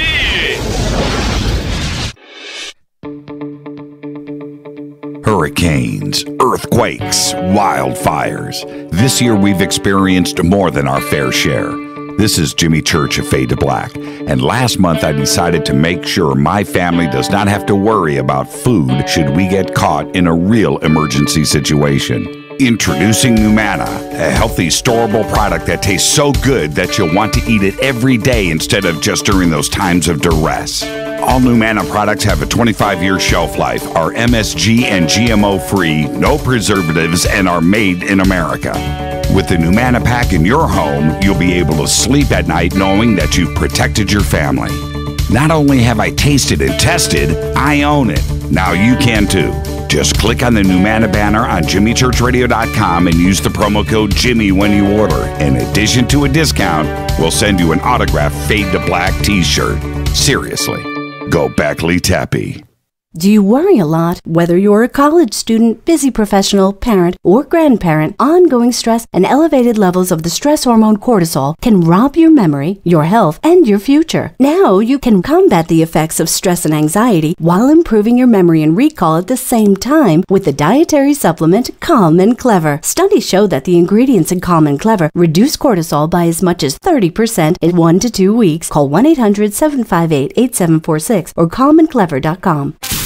You listen to us, and we listen to you. And so does the CIA. KGRARadio.com. Hi folks, what can I say without making claims? CBD is truly the buzzword for health. What does it do? Government institutions will not allow me to say what this wonderful oil does for us. But I can say it's non-GMO and organic. I can say it's 0.003 THC, which in plain English means you won't get high. There are those that want to squash your freedom to buy natural products. Fight back with your purchase power. In the end, it is you that takes care of your health. Go to ancientlifeoil.com. One more time, ancientlifeoil.com. You are listening to Fade to Black with Jimmy Church on the Game Changer Network. Oi, oi, I'm Reese Evans. You're listening to Jimmy Church. This is Revolution. The revolution will not be televised. The revolution is on radio. Ciao.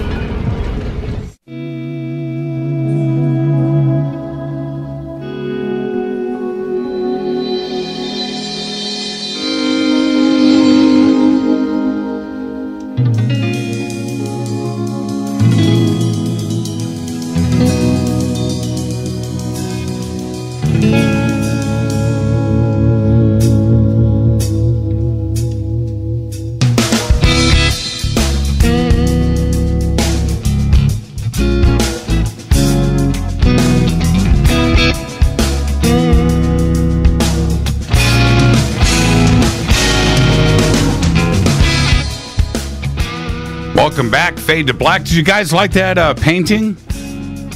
Held that up for the camera. That was Doug Taylor, and gave that to me this weekend. Very cool. Gobekli Tepe, and he got me.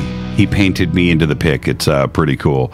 Yeah, Linda, I haven't been to Gobekli Tepe, but Doug Taylor, you know Doug, he did this beautiful painting, and he knows my love for Gobekli Tepe. And so he painted me into the pic, and it's just like the cool.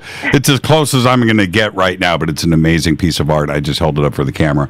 Yeah, I wasn't there, but the painting is so good. It looks like I am. I don't want people to think I was just in Turkey. I was not. Linda, ring lasers, and see, you bring up something like this, and we're talking about systems and propulsion, or how they're doing it, and how they're traveling. ET is making it here through these vast distances. Nothing is close. Alpha Centauri is still 4.5 light years away. As close as that may be to us, it's the closest star system, but it's still 4.5 light years. Right? It's a long ways. And you bring up ring lasers. I'm really interested in this. What did you find out? Yeah, if we could move point to point with resonant frequencies or space tunnels, we could walk through a door. I mean, literally, you would be on one side of a threshold at this Earth in this time, and you would be able to program a whole different latitude, longitude, time, and resonance, and then you would run it, and then you would just step across the threshold, and you would be 3 billion light years away, checking out whether or not those fast radio bursts were light-speed transport, for example. And all of this was laid out to me in one of the more interesting discussions that I've had with somebody who came from both a science and military background. And it started, this is when I was director of special projects at the CBS station in Denver, and I had done a strange harvest about the animal mutilations, and was working, this was like 2 years later, and I was working on a film about astronaut training in Colorado at Martin Marietta, outside of Denver. And I wanted to get the crew and myself into what would look like a really modern, beautiful place where they were making aspects that related to astronaut training, satellites, and all of that. So I had called up as a manager in the CBS TV station, working on a documentary, and had talked with Ball Labs, that were outside of Boulder, and said that I wanted to come and take a look at their various labs and find a place where the crew and I could work. And they were very cooperative, and I went. And so I'm not with a crew. I'm on what's called a location scout. And I am, though, assigned with a group. There were about 6 men and myself, and each man was there for various other reasons. And we were taken around in a clutch because it was a highly classified place, and I was not interested in doing anything that would have to do with being classified, but I wanted to work in a clean lab that would fit in my film, and so I would have to go around with people who they were taking with some orientation, and that's where I see a badge hanging on a man's jacket, and it says Ring Laser Physicist, and it said Wright-Patterson Air Force Base.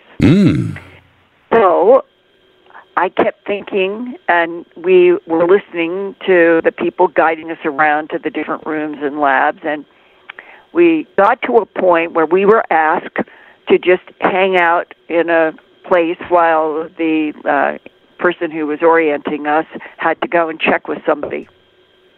So I said, "Sir, I'm from the CBS station. I do documentaries, and I couldn't help but notice your badge. And I just wondered, since you work at Wright-Patterson, have you ever heard about UFOs and ETs?" I asked that question, and he could have walked away or sneered or whatever, but I felt that it was legitimate because I would explain to him that I was asking because I had done a strange harvest. It had won an Emmy, so I had that in the back of my head ready to bring out if he gave me criticism. Instead, he said immediately, "If you're interested in that subject, yes, I can share some information, but not here. Not here. I'll have to call you." So that night, I lived down in Littleton, and he was up in Boulder. But sure enough, in the evening, he called. How do you pull this stuff off? Well, I don't get that phone call. It is. I think people know I am honestly trying to understand. I don't really have much of any other agenda except to try to understand what the truth is and report it, and that if people are willing to talk with me on or off the record, if it's off the record, I learn a lot that gives me context. If it's on the record, then I'll do it as an interview. And the off-the-record information that comes in this category, he would be like a whistleblower, is very helpful. And what was interesting to me, my question to him provoked him because some of these people, they never get to talk about any of this, right? And he just decided that if I was working at a TV station and I was working in this subject matter, that he would talk with me. And to boil down about a 2.5, 3 hour discussion, he said that he knew, and other physicists knew, that we were in a universe where other intelligences moved point to point. And he used what now has become a common metaphor, where if you had, think of a napkin, and you pick up one point of the napkin and you fold it, you're folding space-time in between, and you're making 2 points of the napkin come together. And that is used quite often as a metaphor. And there are other things. There are space tunnels, is the way it's described, that may or may not fit into the worlds of wormholes. But he went into this with first-hand physicist knowledge about this concept. Later on, about 6 months later, he was back in Boulder. He was at some kind of a scientific meeting, and he called and he said, you know, it's really important. This is really important that I be able to talk to you face to face. I cannot talk to you on the phone. So I drove to Boulder from Denver. It was about 30 minutes, and we met on the University of Colorado campus, and we were in a place that would look just like we were just people there on the campus having lunch. He said, I want you to know that you are in great danger. And I said, well, yeah, I suspect that a lot in my life. I'm not dealing with easy subjects, but why do you say that? And he said, since I talked with you on the phone and went back to my lab, and he said, totally unrelated, but what happened has been concerning to me that I at least be able to tell you. He said, not long after that phone conversation and that Ball Aerospace tour, he said, I had put in a request for all of Nikola Tesla's patents, including the ones that disappeared after he died in New York City. And he said it'd be very, very important to my work in ring lasers. And he said it had gone, my request, and he said my classification and my work, I should be able to put in a request for any patent anywhere and get it. He said the very next morning, in his lab, which was so classified that no one except him could just walk into that lab. Everybody else would have to go through security, phone calls. He would be notified of anybody who was coming from the outside world into his lab. And yet, the next morning after putting in and submitting the request for the patents from Nikola Tesla, right, 2 men in the proverbial black suits, white shirt, black ties, short black hair, open up the door to his lab and come in as if they owned the place. He was so shocked. Who are you? And remember, he said, who are you? They didn't show him anything. They just said, we are here to inform you that your request for Nikola Tesla's patents is denied, and that you are never to put in a request for them again. And we are here to remind you that if you want your laboratory to continue with the federal funding that you have, you will stop any and all inquiries with anyone about, and then they use some term that he interpreted as that his phone had been tapped and I had been tapped and our discussion had been was being referenced. And he said, when you're in my position and you're doing the work that you're doing, and people have the ability to come into your lab without even explaining who they work for. He said, I know that what I do and what you do, that there are dangerous consequences. And he said, and I wanted you to know that. Well, what it did to me, it didn't scare me. It made me even more interested in the work of Nikola Tesla. That's right. That's where my mind goes. That's where I go. I've never asked you this. There's always a first-time question. Have you ever had an encounter with the Men in Black? Not men in black, but I certainly have had threats from a variety of various people, and I think the thing that really annoys me is that I will have spent a lot of time and sometimes money and travel to set up conditions where I can do a recording in which I am totally willing to alter a voice, and I have done that. I've done that even in some of my interviews on Coast to Coast. And always protect the source. And I will be having to use the phones.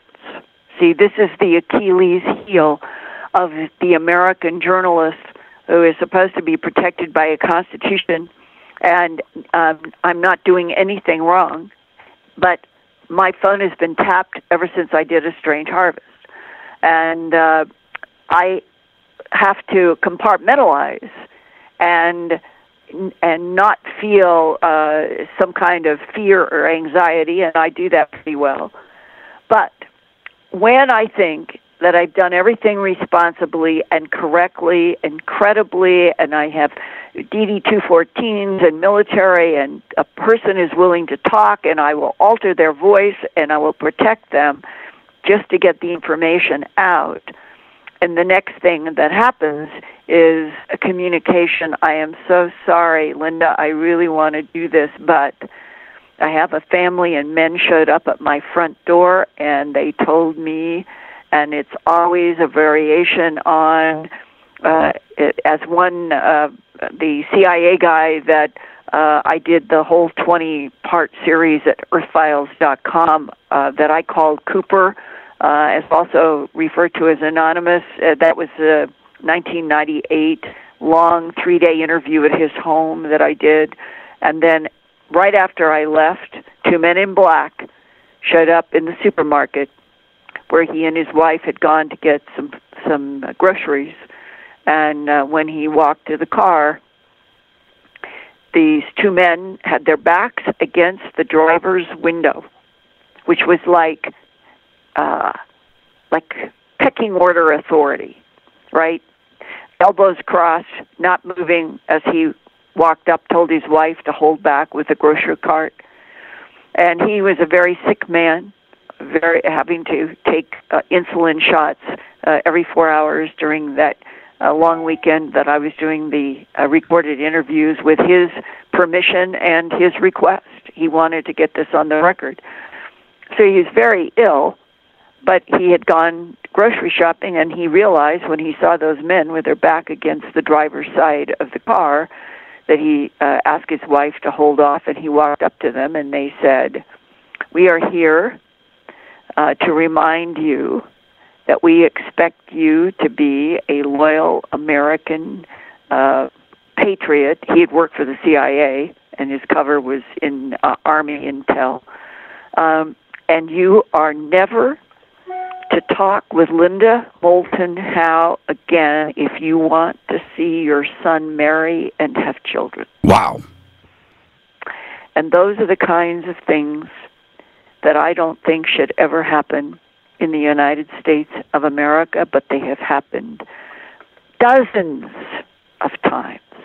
And there's a part of me that feels very angry and upset over what our country has become. Over what? over trying to keep the whole world from knowing the truth that we're not alone in this universe.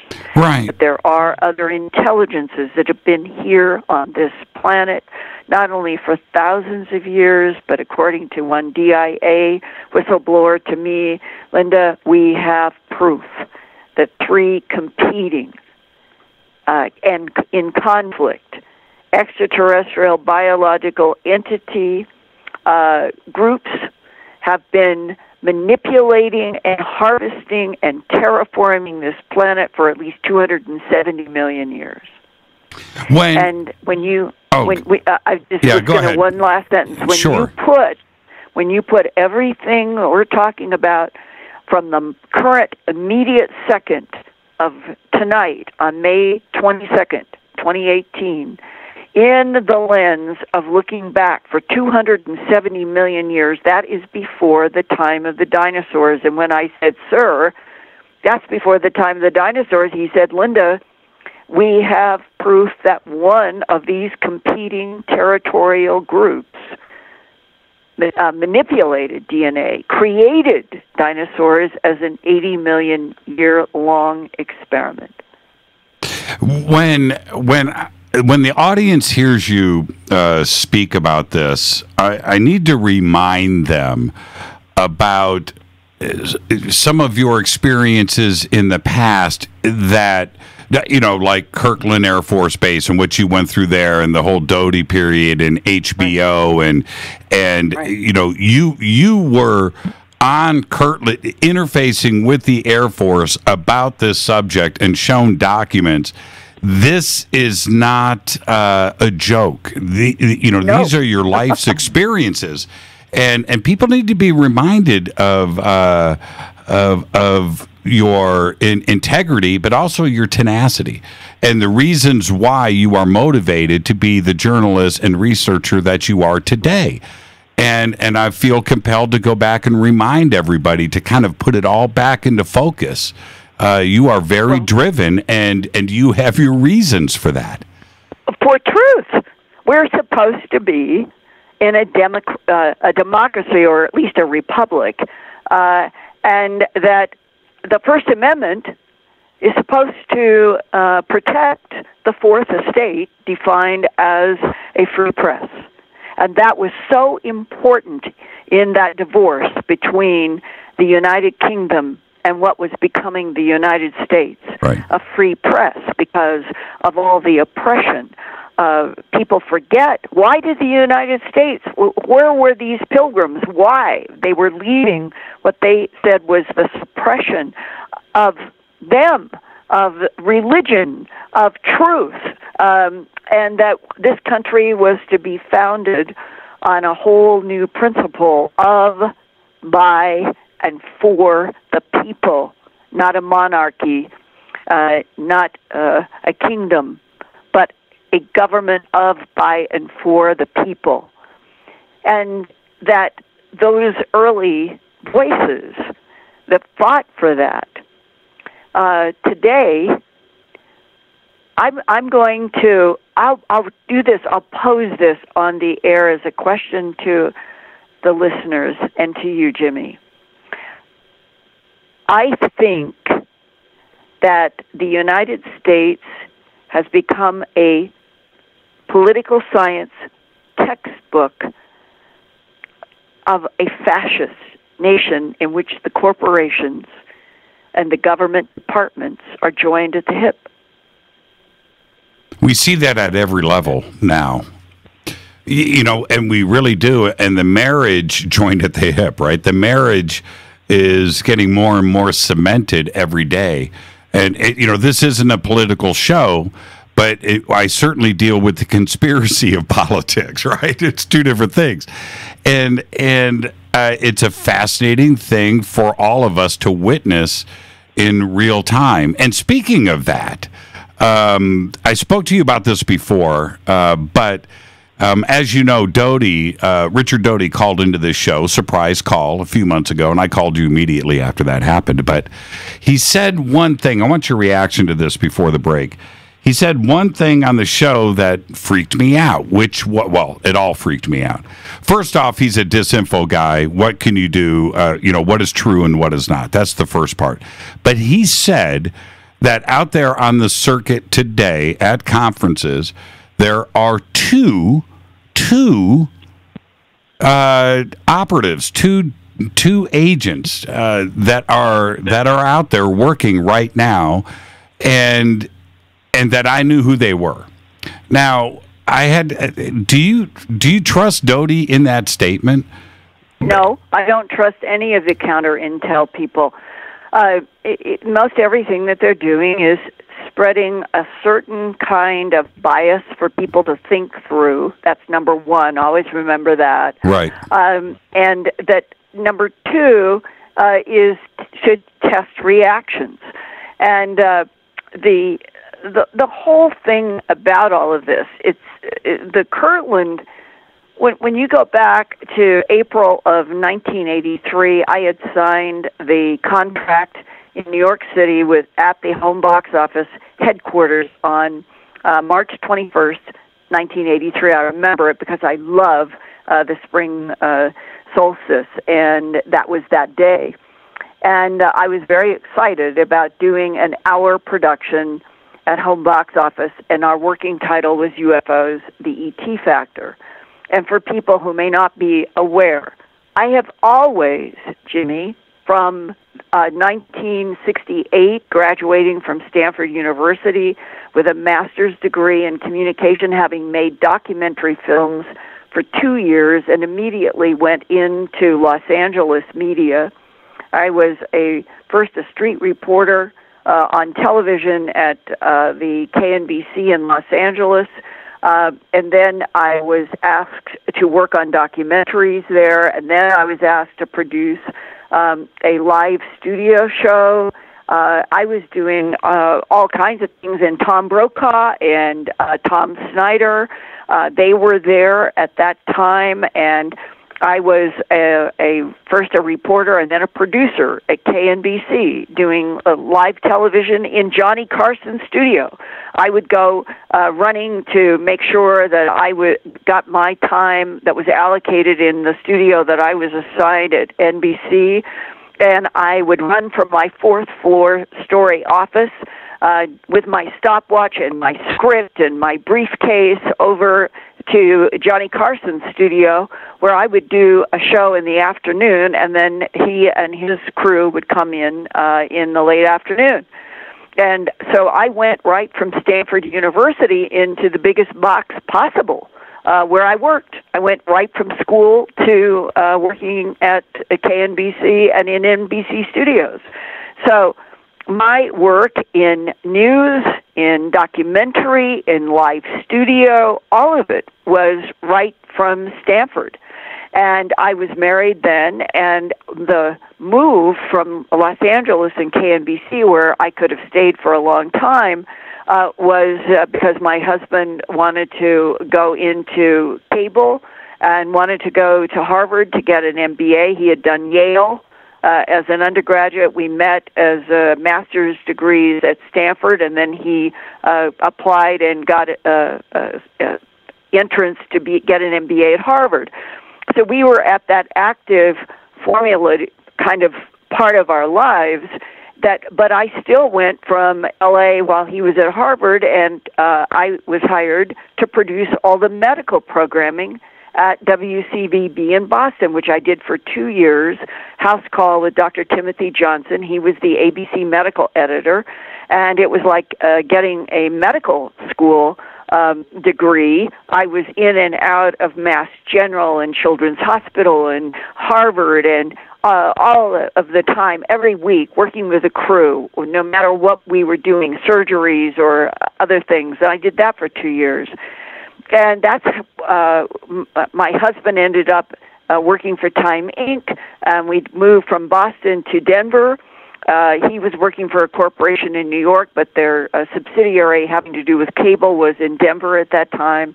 I was hired to be director of special projects at the CBS station, where they were purchasing the syndicated medical work that I had done in Boston. That was this strange braiding and convergence between my life and ending up in Denver, where I purchased the medical work I had been doing in Boston.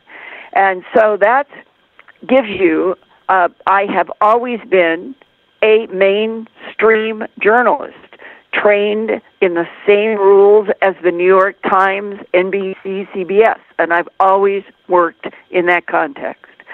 But when as my career was going along and I was doing documentaries and live studio shows like I had been doing in LA and doing it in Denver, and all of these animal mutilation reports showed up in headlines, and I wanted to get to the bottom of that, just like I had wanted to get to the bottom of any science, environment, and medical story that I worked on. Right. Little did I know that I was entering a path that would define the next 40 years of my life. I had no idea. I thought I was going to be doing a documentary that might have to do with government contamination of something that was killing these animals, and for some reason they had to get a tissue from the animals, and it was not more than 2 weeks after deciding, because I was the manager of that department in the station, and I'm the one who chose my subjects and what I was going to do, and I had a budget and a crew and all of that I managed.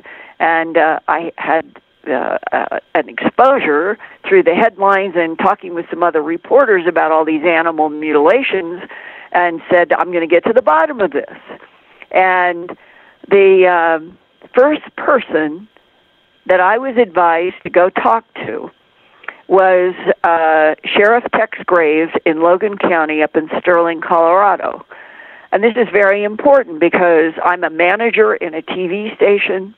I am producing all kinds of environment, science, political. I had done a live studio show with one of the CIA directors having to do with intelligence operations. I'd done a whole lot of different shows by Linda, the time that I started. Let me jump in. I have to take a commercial break. We're right at the top of the hour. Yeah, so I'll tell you about the sheriff when I come back. We'll do it all when we get back. Our guest tonight, Linda Moulton. Howe.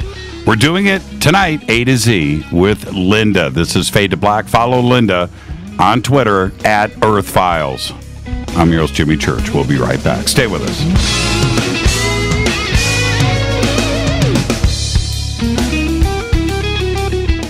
Hi, everybody. This is Rob Halford, the Metal Guard, on JimmyChurchRadio.com. This is KGRA Digital Broadcasting Station. Salt Lake City, Utah. Van Buren, Arkansas. Okay, nurse, let's get this man to the ER stat. Right away, doctor. We see this every day. Heart attack or angina pain due to blocked and clogged arteries. Chelation can remove obstructions or blockages from arteries and help avoid painful and expensive surgery. Now there's Angioprim. It's a liquid oral chelation product that you take with juice. You start to feel the results fast. Angioprim increases blood flow all over the body, and that means more energy and strength to take on the day with less aches and pains. 60 years of research has gone into chelation, and Angioprim is the result. A safe and easy way to unblock your veins and arteries from buildup that slow circulation. Paging Dr. Jones. Please report to the emergency room right away. Log on now for a special radio offer from Angioprim. That's angioprim.com/radio. ANGIOPRIM. Angioprim.com/radio or call 877-882-7221. That's 877-882-7221. So, you love talk radio? Then you'll love TalkStreamLive.com. TalkStream Live is always on, 24/7 with the best streaming talk shows. Find your favorite talkers and discover some new ones. It's free, readily available online or on any smartphone or tablet. Finding your favorite talk shows all in one place has gotten a whole lot easier. Just go to TalkStreamLive.com. Be sure to download the free apps from Google Play or the iTunes App Store. Your contact for current news and trending topics. KGRARadio.com. What can I say about the most popular tea on the internet? And what do customers say about Life Change Tea at GetTheTea.com. A lot. But by federal law, we at GetTheTea.com cannot make claims to how this product can enhance your health. We cannot even post our testimonies without being in compliance. So how do we get past the hump? Try our products at GetTheTea.com and see for yourself. You can send us a testimony, but we just can't post it. Bummer. Our products are GMO-free and organic. We pride ourselves in being the best we can be, and we urge you to take charge of your health. We're 11 years strong, and many of our customers have shared their successes with friends and family. Protect your colon. Log on to GetTheTea.com. That's GetTheTea.com. GetTheTea.com. GetTheTea.com. Did you know that when you're on the road with limited data or Wi-Fi available, you can still listen to every minute of Fade to Black by just calling 605-562-4482. No smartphone, app, or internet needed. It saves your data plan and no extra cost if you have unlimited minutes. Just call 605-562-4482. You can listen to me, Jimmy Church, on any phone, anytime, anywhere. Go Beckley Tappy.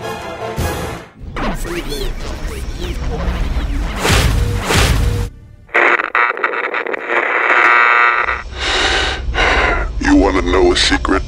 I love ponies. I really love ponies. I'm serious. I couldn't stay sane without ponies to brush. Why fade to black? Because you never got that pony, damn it. This is Fade to Black with Jimmy Church on the Game Changer Radio Network and KGRA, the Global Radio Alliance.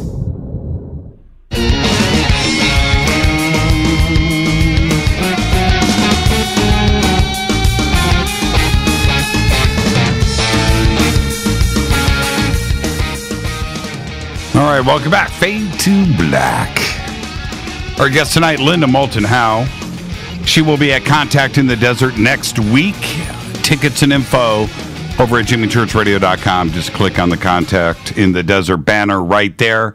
And a little programming note, I want to remind everybody, tomorrow night, George Norrie is going to be here, and Victoria from Contact in the Desert is going to be here. We're going to have a bunch of special guests come by and say hello. So don't miss tomorrow night. And Linda, you know, I would have had you on tomorrow night, but I'm just being selfish. I wanted you tonight. No, I do my own Earth Files YouTube channel broadcast, which we've been doing for about 2.5 or 3 months, and it is growing like wildfire, and I just love doing it, and I do it on Wednesday nights. So cross-pollinating from you, for people, it's before you come on live. Yes. I go on 7:30 to about 8:15, and I am exploring sort of things that are current on my mind or that I'm investigating and talking live with an audience that is growing greatly, and their questions are so intelligent, and it's like a live dialogue with a huge swath of wonderful people every Wednesday. So that's what I'll be doing tomorrow on the Earth Files YouTube channel. But I'm glad we got to talk tonight, because I think this is the first interview ever that I have gone into some of my background at KNBC, Stanford, in the sense that it all was weaving in to be just forever a mainstream journalist, and that is the context in which it was suggested that I go and talk with Sheriff Tex Graves up in Sterling, Colorado. Right. And he was just retiring from the sheriff's office and would be able to talk with me because he was retiring. And I set up this meeting, drove up by myself. He had transitioned after 23 years, a John Wayne type of man, few words, but boy, did they count. And you would not want to cross Sheriff Tex Graves. Wow. I really liked him. No guff, no nonsense. And he pulled out a box of about 266 color Polaroids that he had taken himself as sheriff. And I think that the earliest year on those Polaroids was somewhere around 1971, and I'm visiting him in September of 1979. So he had about a decade. And he let me, I asked him, I said, I like to look at things chronologically. And so he let me use 4. And as I went through looking for the very first time, this was my very first day of interacting through photographs with the animal mutilations. And I was not looking at blood. I was not looking at fluid. I was not looking at tracks. I was looking at something that my logical left brain could not comprehend. What was that? And as I began asking him questions about it all, how could a 1,700-pound animal be found on face powder dust? That was the case in a lot of these. It's just the ground, there's not even grass, it's just dust. And there's no tracks around the animal, including the animal's own tracks, but an ear is missing, an eye is missing, jaw flesh, tongue deep within the throat. The genitals are taken out like with a cookie cutter, as law enforcement said.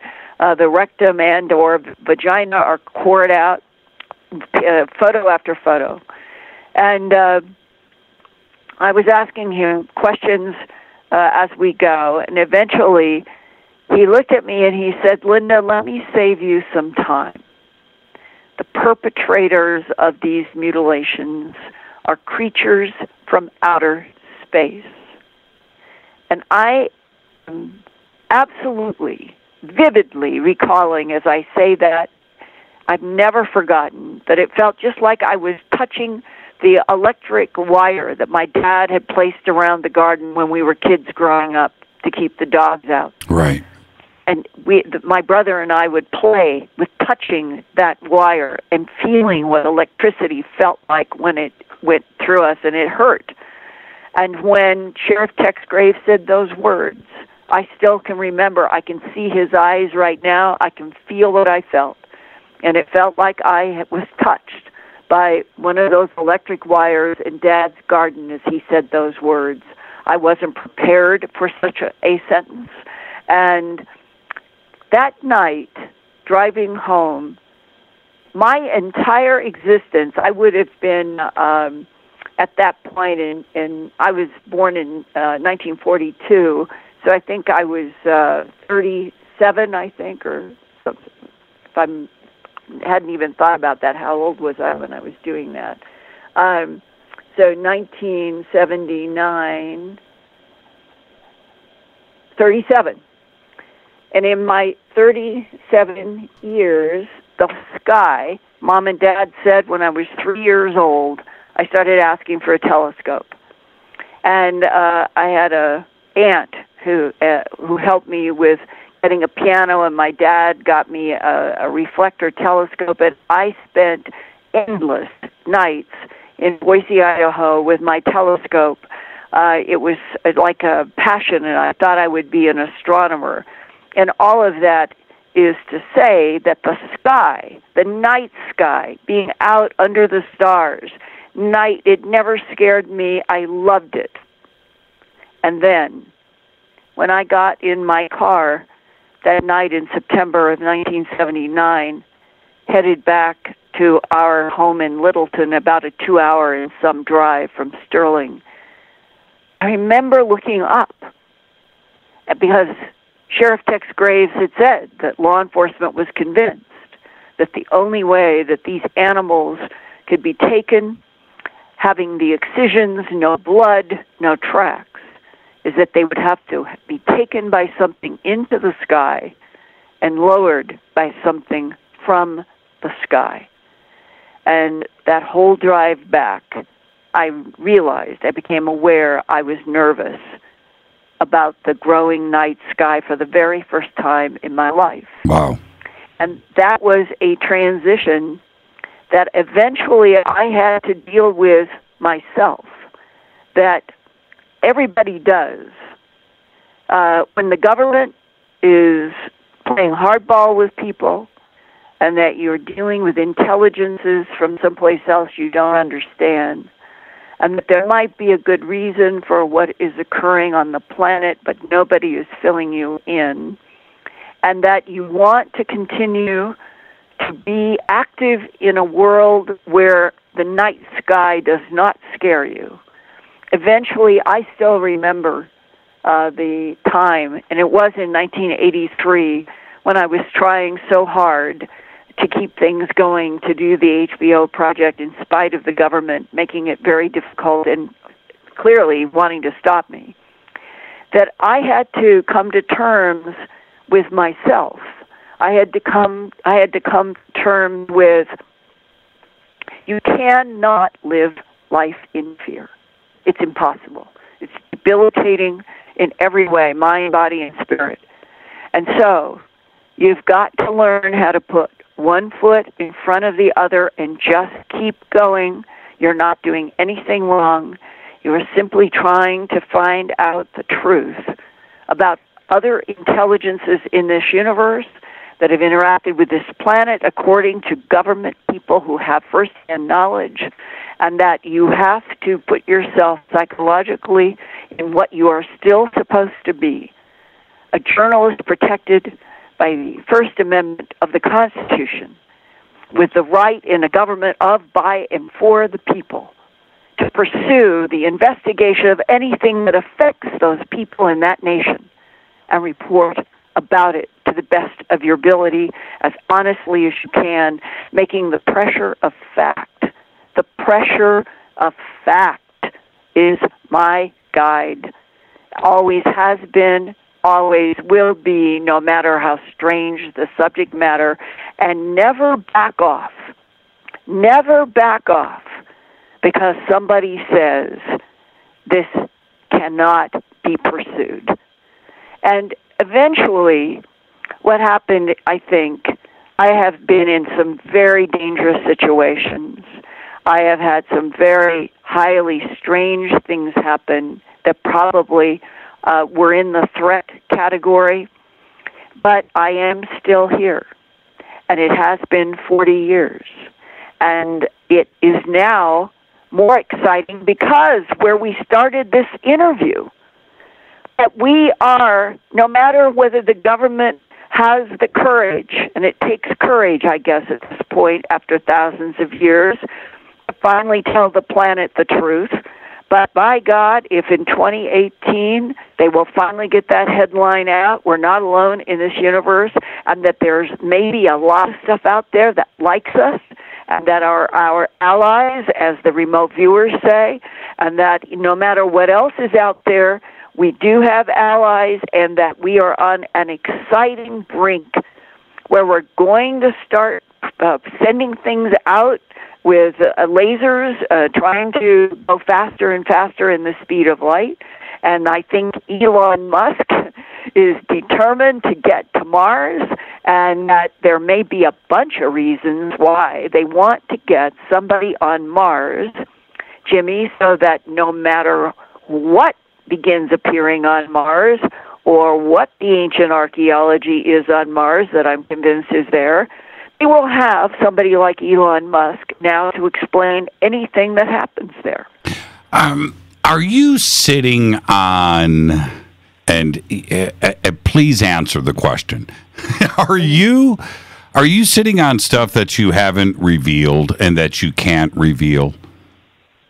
Every week, day, month of my life since 1979.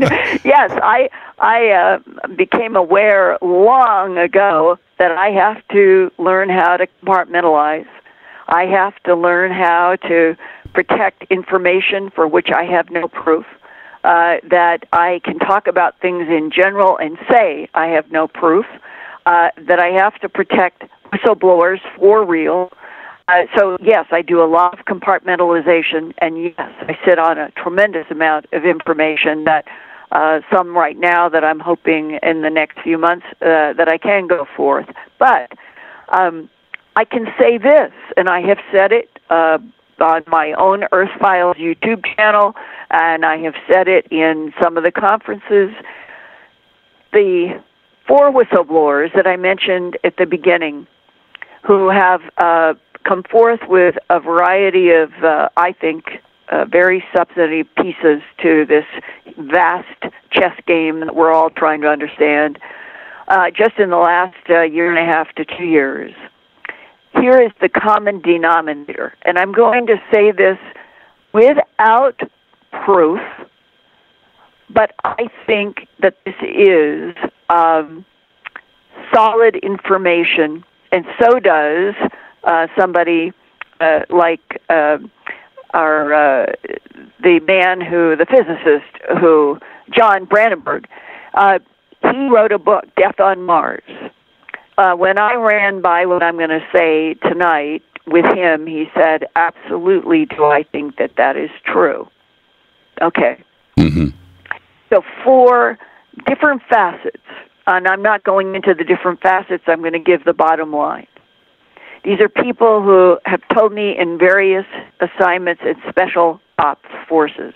They've either seen in Antarctica, going by submarine to a site, real, non-human construction, because goes on for a mile or 2 or 3, Jimmy, as if it was thought, as if it was like a morphogenic field that was filled with material and becomes a huge long form, and there's no welds, no joints, no anything. Right. Okay. Right. This kind of mind-blowing construction, and that it is in Antarctica, 1.5 miles down, approachable by submarine, and that some of these whistleblowers have seen with their own eyes symbols and hieroglyphs that match photographs that they have seen taken on the backside of the moon,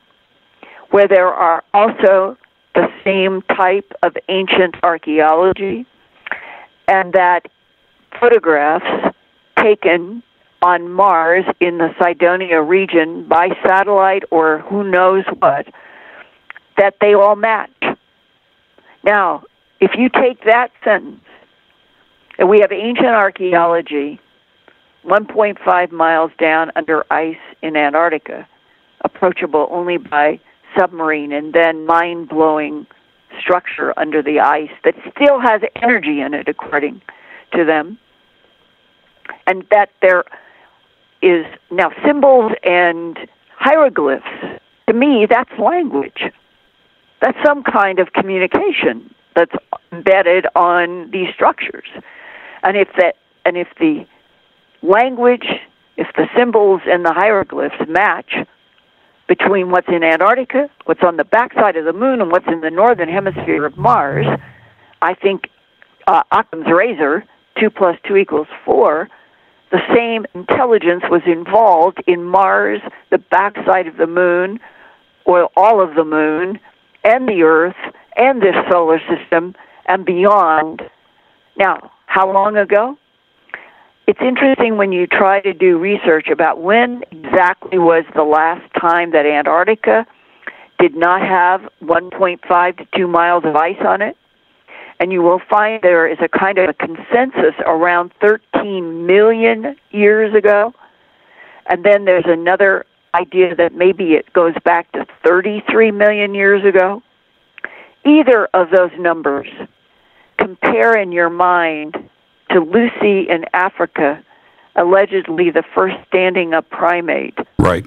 2 million years ago, versus 13 million and 33 million of provable advanced architecture, math, language, terraforming, manipulation on this planet. And if it is 13 million or 33 million years ago, and it's now 1.5 miles down under ice, approachable by submarine, but the entire world has been denied that knowledge.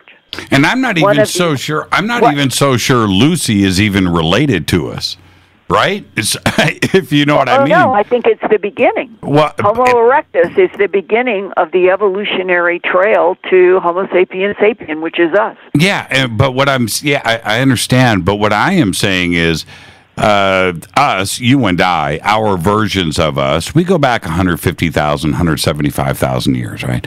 Well, wait. The current Cro-Magnon Homo sapiens sapien, that's us. Right. The overlap with Neanderthalensis, which is the previous, that had a bigger cubic brain than we do. It was now they're talking about how Neanderthals were actually some of the artists in some of the caves in the France and Spain region. Right.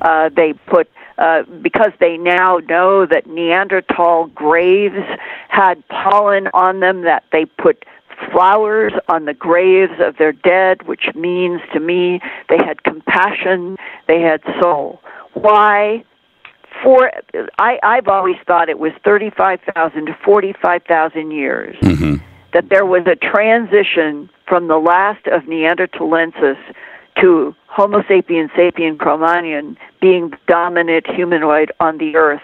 Not 100 and some thousand. There were clearly primate humanoids, but there's a difference between a primate humanoid that was Denisovans or a Homo erectus or coming up through the various types, getting to some of these lines that they've just discovered and they have no idea where they come from. You know, we've had breaking news about very strange DNA finds just in the past 12 months.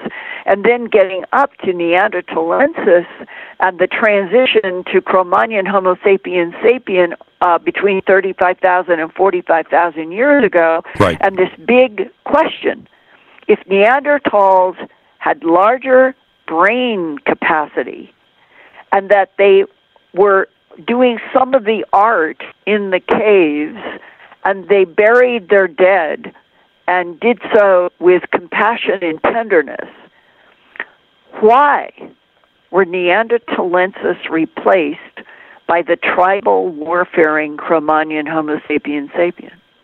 Did I just get shut down by Linda Moulton Howe? Did I just get shut down? And it's, I guess my point was that we have Lucy, but we have all of these different examples of things that have come and gone. And if we go back and look at Antarctica 33 million years ago, 75 million years ago, octopus now 250 million years ago just appeared here, that there are many examples of civilizations and cultures that have come and gone. We have only been here for 150,000 years. And well, there's no I don't telling. think the we is us is 150,000 years. I think this current model is 35 to 45,000 years, but in the context of 2 million years of evolving and manipulated. Remember, yes, that that paper that Dodie showed me at Kirtland said right in it that these extraterrestrials, this was the quote, manipulated DNA in already evolving primates to create Homo sapien. That is a direct quote. Thank you, Linda. In that briefing paper. Thank you. And then it said, go ahead. Take the show said over. In the second to last page of the document, project. Let's see, it was Project Garnet, because I said, remember your birthstone, and I was born in January. Right. Project Garnet. All questions and mysteries about the evolution of Homo sapien on this planet have been answered, and this project is closed. I must have read that sentence over and over and over as if I were in a mild state of shock, trying to absorb all the implications of those words, all questions and mysteries about the evolution of Homo sapien on this planet have been answered, and this project is closed. And when you think about that right now, tonight in 2018, the people going back to World War II, dealing with perhaps not even real crashes, but like Trojan horse-planted craft. Sure. Not only in the United States, but Russia and China and Italy and all over the planet, it actually was happening. And then they made a decision in the United States that was counter, absolutely counter to the founding of America. We should have been told. We should have been told everything. And I understand the arguments. I understand World War II. I understand that they were concerned about getting the best technologies, making the best weapons, moving into the atomic age, all of it. That was a testosterone concern, and probably a legitimate one. But at the same time, if everybody in the United States had lived up to what our founding was about, then we should have all been told the truth. We have technologies and what appear to be, and they knew this in the beginning in Missouri. Those two first beings from Cape Girardeau in 1941, I think the evidence for that all this happened is huge. That's right. Those were clones, and those were very bright people in the FDR administration. And they recognized that those two beings were clones. And that means that our government must have been working overtime trying to understand what is the implication of two clones in some kind of a craft that came from outer space, because you know what would have been my first question. If these are clones, who made them? And this, one of the most important points when we look at us, when it comes to DNA, where something obvious happened, well, a few times, way before we had that technology. We're talking about tens of thousands of years ago or more, at different stages, quite possibly going back millions of years. But eventually, don't you think, Linda, that there are going to be geneticists out there, there are going to be DNA experts that are going to realize that this wasn't a natural evolution that occurred? And what would they do with that information? It's certainly not going to go public. They shut it down because the government sent World War II have made this a subject that was not politically acceptable to discuss, and they put a lot of penalties with people in government agencies, intel agencies, and military operations that have been exposed to all of this. These are the whistleblowers that are trying so hard to communicate such important information now. Mm-hmm. And that when you put it in a very nice way, but in the sense that those, we'll say doctors like Bronk, and passing the baton through Majestic 12 to the people that they were bringing into the program, always sworn, strict non-disclosure agreements. Today, I am working on material that I will be able to talk about sometime soon that goes into this category of, is there proof on Earth now of hybrids in which the genetic material is Homo primate or primate, human primate, mixed with something unknown? And the fact that that might be scientifically provable, and yet we're on a planet where scientists know this, and they know what they're dealing with, but because we are living in some kind of, what was it Robert Bigelow called it? A juvenile taboo. Perfect. He said that in the interview with, I think Juvenile Taboo was in one of his interviews. I don't know if it was in the 60 Minutes one last year, but It's a perfect name for what has been happening. Juvenile taboo. We have to get past suppressing everything because there was a goal to have this advanced extraterrestrial technology, super weapons, be able to do super wars, when in fact maybe the entire world would stop fighting itself if it knew for truth that all of the governments that have the bodies and the craft and the technology right now told the truth to the whole planet that deserves to know. Maybe some of the horrible, insidious tribal warfare would end.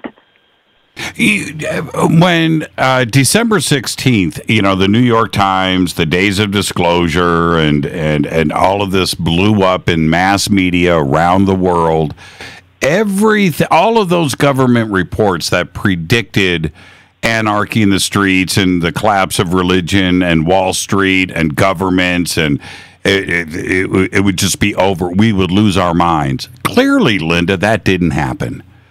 So Exactly. I mean, look, I have said now for about 3 years, or 2 years for sure, conferences, I'll give you one, and it makes the point exactly.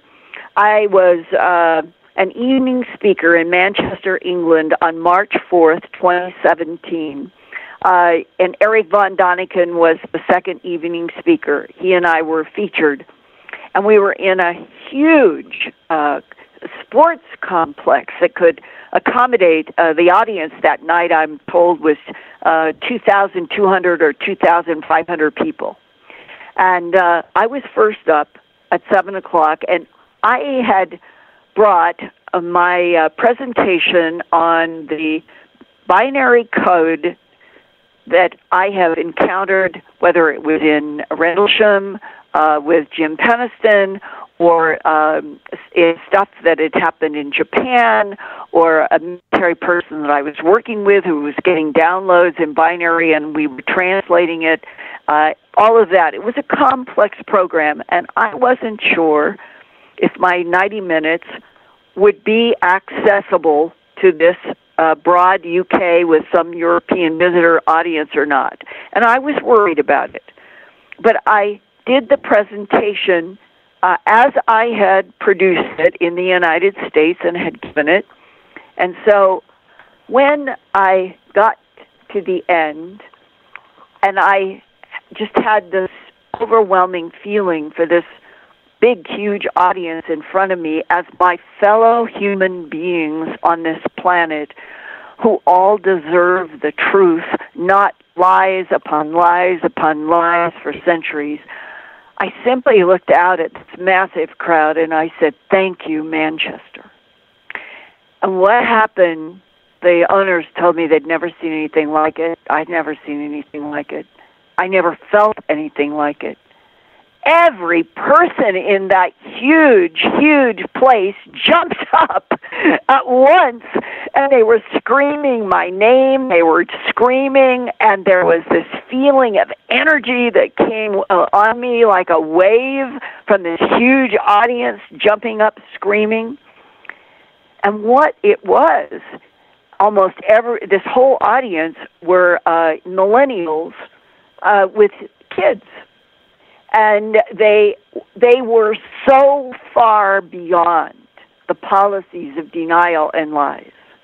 They were so convinced. This was an audience that was saying to me in that huge, huge ovation scream, "Thank you for talking to us without the, S." Mm. And I find that now more and more in audiences and the communications.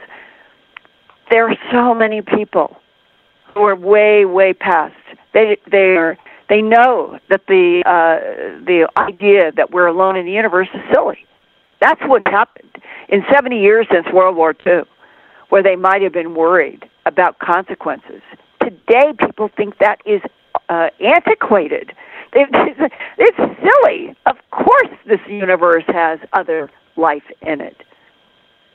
Thank you, Manchester. I can see it now, right? It was wonderful because everybody was united in that same burst of yes, we are in the presence of what is real, not the policies of lies. Yeah, I saw the photographs of that, and it was an incredible. That was Steve Mara's conference, right? Oh yeah, Steve was there, and Vitali and all those guys, and it was just an outstanding moment. I will never forget. I'm very grateful. And where was I?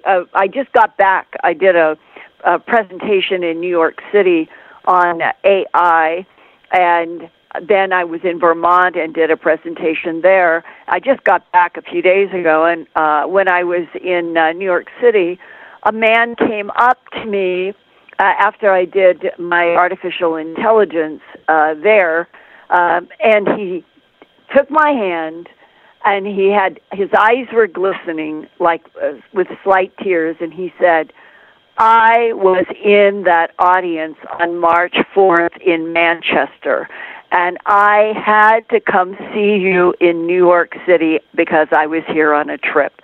And it was like the binding that everybody who had that experience with me and with Eric that night, we were bound in that kind of amazing weave that can happen sometimes in human lives, where everybody in that huge place, we were all on the same page. Thank you so much, Linda, and I can't wait to see you next week. Can you believe Contact in the Desert is in 7 days? Yes, I am doing fast radio births. I'm doing Sasquatch, UFOs, and animal mutilations. I am doing the artificial intelligence, and I am doing military whistleblower revelations about UFOs. Well, how does everybody come? And how does it make you feel when you walk around, a ginormous event like Contact, and people just come up to you all day long, and they just want to thank you? How does that make you feel? And hugs, the hugs. There are so many. And you know what? It's the same thing in Manchester. I experienced it in New York City, where many people, male and female, both, of all kinds of ages, and they come up and they have tears in their eyes. This has been happening a lot. And they have tears in their eyes, and they take a hold of my shoulder, and they're varying kinds of thank yous. And what I feel is that truth is truth, Jimmy. And for those of us who have been trying for a long time to get to real truth, and then that we are on a planet that is as revolutionary and difficult as this one is now, and people are hungry for truth because we are now in political systems that every 24/7 cycle are lying as a course of their day. Who in the political realm do you think is telling any truths anymore? And so there is this huge gulf between people who would like to know what is reality and a world of governments now, and all they do is lie. And that there is something about the tears in people's eyes that humans, I think, would like to feel that we could get back to a planet where humans respected each other enough, loved each other enough as a species, that we could tell the truth. And that is the huge bonding I am feeling in audiences and with people coming up and hugging and crying in tears. They're not tears of sadness. They are tears of being joined by wanting the truth. And that's all I have ever been trying to give people, and that it hurts me to my core to think that we have a government who thinks that people should be hurt because they just want to tell the truth that we're not alone in this universe. And from my point of view, if there are white and black, negative, positive, angels, devils, it reflects everything that we've had in our literature and our boxes of religions for a long time anyway. And when the remote viewers say, but we have allies, we have friends, I think that is worth telling the world. We can handle it. And Yes. with your help, Linda, it's going to get done. And I know you're never going to change, but I have to say it. Don't change. We need you. Thank you so much, Linda. And Thank you. Love to you and all of your audience, and for all of you who might be listening and who get the contact, come up and shake my hand. And Jimmy, I'll see you there. And I'm so glad we did this tonight. It feels like this is genuinely important for everybody to be talking at these levels now. And truly. Yeah, like I said to you through Greenwald a couple of days ago, breakfast is on me, all right? And Rita, right. We'll see you Thank next you. week.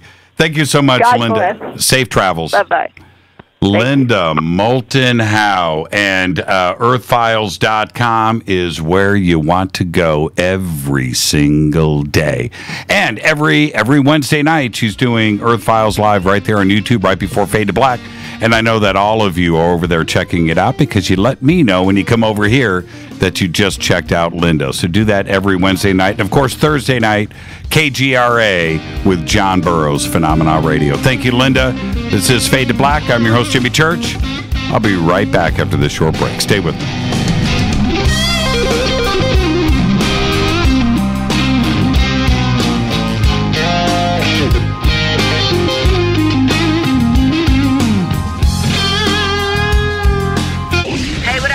Vivica Fox here, and you are listening to my boy, Jimmy Church, on JimmyChurchRadio.com. Despite popular opinion, reading a book will not make you smarter. But listening to Jimmy Church will. Hurricanes, earthquakes, wildfires. This year we've experienced more than our fair share. This is Jimmy Church of Fade to Black, and last month I decided to make sure my family does not have to worry about food should we get caught in a real emergency situation. Introducing Numana, a healthy, storable product that tastes so good that you'll want to eat it every day instead of just during those times of duress. All Numana products have a 25-year shelf life, are MSG and GMO-free, no preservatives, and are made in America. With the Numana pack in your home, you'll be able to sleep at night knowing that you've protected your family. Not only have I tasted and tested, I own it. Now you can too. Just click on the Numana banner on JimmyChurchRadio.com and use the promo code Jimmy when you order. In addition to a discount, we'll send you an autographed Fade to Black t-shirt. Seriously, go Beckley Tappy. When you take the beans from Central America with dashes of Indonesian and African mixed in and then roast it to the dark side of Fade to Black, you create the ultimate brew of fringe. Introducing the Fade to Black blend from River Moon Coffee. Yes, River Moon's darkest customized roast was created for the love of Fade to Black. The alchemy of masterful roasting and smoking the beans is in every sip of this full-bodied, dark Java. I need my coffee dark, deep, with distinct bittersweet chocolate highlights, just like the bunker. Leaning further into the darkness of the roast is Fade to Black blend from River Moon Coffee. Just click on the banner at JimmyChurchRadio.com and use the promo code F2BBLEND for 15% off of your order today. Go Beckley Teppy. Hey, can we talk about something serious for a minute? Your age. Getting old has its perks. But remember, being a few years younger, you know, your hair was thicker, you didn't have so many wrinkles, that extra weight wasn't haunting you, and you just felt better. Well, we can't turn back the clocks and go back 10 or 15 years, but you can start feeling and looking 10 or 15 years younger with Nature's Youth RSF. It's a doctor-formulated daily supplement that helps your body maintain its peak performance and fight the aging process. Imagine sleeping better, looking better, and feeling better. See how Nature's Youth RSF has helped thousands of people just like you at naturesyouth.com. naturesyouth.com. The holidays are coming. Imagine how it will feel when your family and friends are asking you what you did to look so good. Your secret will be Nature's Youth RSF. It's time to start looking better and feeling better. Learn more and order your Nature's Youth RSF at naturesyouth.com. That's naturesyouth.com. Erica, Brittany, Gabby, and you're listening to JamieChurchRadio.com. It's not a lifestyle we chose. We were born this way. KGRARadio.com.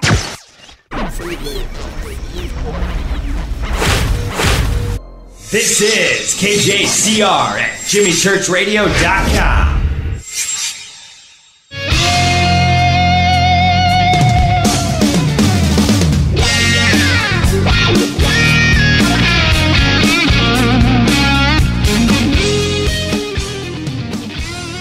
All right, welcome back. Fade to Black. Here goes Jimmy Church. Linda Moulton Howe. There's a national treasure right there. Great conversation. And I went right through a commercial break, but there's just no way. I'm not going to stop a great conversation for a commercial break. But a couple of things, and I'll get to some of these phone calls. I've got enough time for a couple. Back to the cattle mutilation. One thing I didn't get a chance to get the question in, but they just stopped. And isn't that interesting? One of the great mysteries, right? There's been no explanation, nothing from the government or terrestrial laboratories that possibly could have been doing some crazy animal testing. It wasn't just cattle, by the way, but nonetheless, just stopped. And the extraterrestrial side of it, I still cannot dismiss for a lot of different reasons. But they just stopped. Or have they? Is it not being reported on anymore? But don't you find that strange? I do. I mean, it just completely stopped. And the mutilations themselves, and the horses too, remember, were real. These were real, but they just stopped. And when you look at the photographs, you can read about the details of it and so forth. But when you look at the photographs, you just have to stop and question. It's not animals doing it. Okay, so that part of it is off of the table. So the question is who and why. It's a fascinating part of history in this country, one that Linda was a big part of in investigating and researching. But I'm not so sure if we ever got to the answer. And I would be cool with it, I guess, if there was some resolution where, some laboratory or, Sandia or whoever was responsible for this as far as a government research lab side of things, or something else, or the military came forward and said, okay, this is what was going on, this is how we did it, this is why we did it, and it was weapons testing, whatever it is. I don't know. Radiation, I don't know. But that didn't happen. So the ET side of it is still on the table. And I know how humans, when we go into the jungle or we go out and we find a new species or whatever, it's bag and tag and grab it and come back and research and do the analysis on it. Well, if ET was here on this planet, they would do this very same thing. Absolutely do the very same thing. So the ET side of it, I'm okay with. I'm completely okay, and I wouldn't doubt that was actually the reason, and that is why the government hasn't come forward stating otherwise. I always found that interesting. Let's go to the phones. Hi, you're live on Fade to Black. Who's calling? Yeah, Jimmy.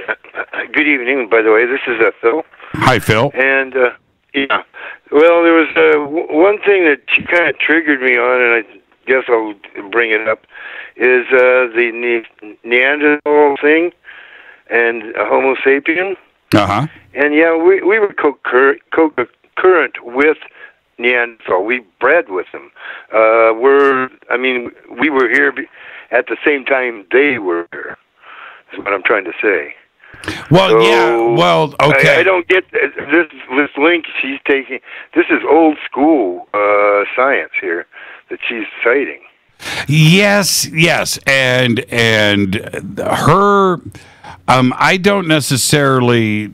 Well, I think we kind of our. How do I say this? Our theories, our hypothesis, sort of overlap there, but. And I know that there has been some recent DNA evidence that has come forward that shows the possibility that we did breed, although very briefly, with Cro-Magnon and Neanderthal. But that evidence is new, and it isn't 100% conclusive yet. So there's that part of it. But the other thing that she brought up, which to me is mind-blowing, and we need to understand this. We're talking about just 35,000 years ago. 35,000 years ago, Neanderthal was walking around, Cro-Magnon. And both right, of right. them. Well, I think that's the last time, the last sample that we have of them is about that time. Right? Yeah, about that time. And we, us, you and I, this latest iteration of Homo sapiens, appeared around 150 to 175,000 years ago. You can maybe push it back to about 200,000 years ago.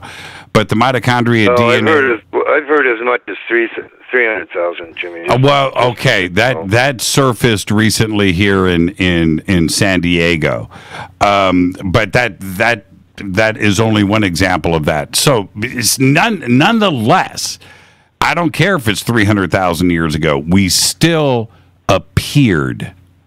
I need to make that clear. Right. We just appeared with our foreheads, our skin, our hair, our speech, our physique, our noses, our chins, everything that is about us now. There was no evolutionary process. That would take millions of years. There is no evidence at all.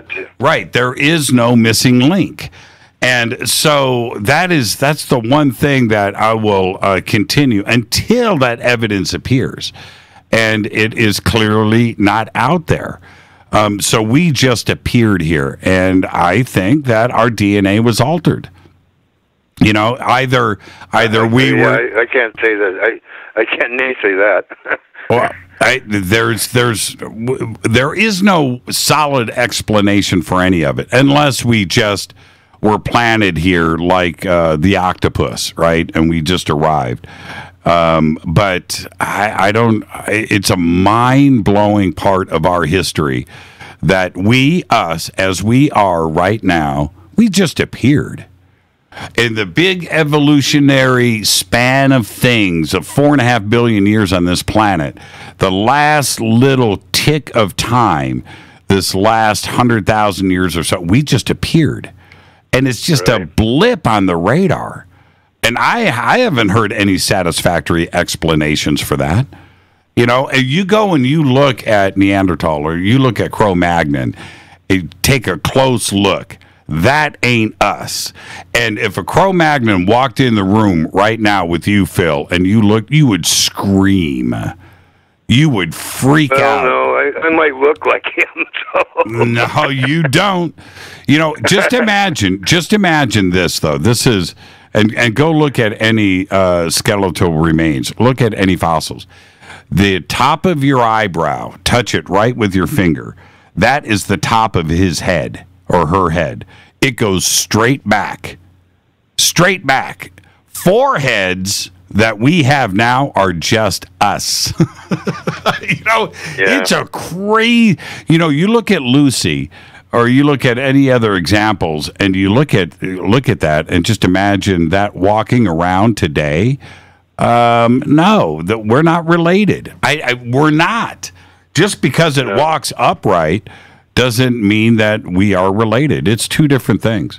So that's my opinion. And look, every time I speak about this, I get the email, Church, you don't know what you're talking about. Well, okay, fine. Show me the missing link. Show me the evolutionary process. Show me what came before us, and then we're good. We're good. I'll change my view. I want to learn. So there you go. Right, Phil, but they've never found a missing link, so that isn't going to happen. It's not. Well, not yet, at least. Phil, thank you so much, my friend, and we'll see you tomorrow night. All right, you take care, man. Thank you. Have a good one. You too, Phil. Thank you so much.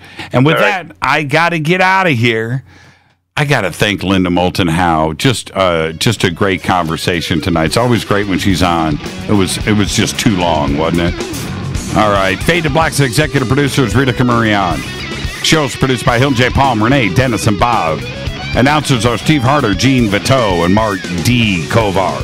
Webmaster Drew the Geek. Music Doug Aldrich. Intro Spaceboy. SpaceboyMusic.com. Fade to Black is produced by KJCR for the Game Changer Network. Syndication is KGRA The Planet. This broadcast owned and copyrighted 2018 by Fade to Black and the Game Changer Network. It cannot be rebroadcast, downloaded, copied, or used anywhere in the known universe without written permission from Fade to Black or the Game Changer Network. I'm your host, Jimmy Church.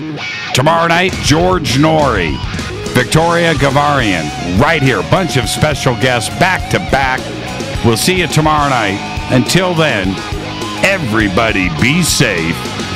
Go Beckley Teppy.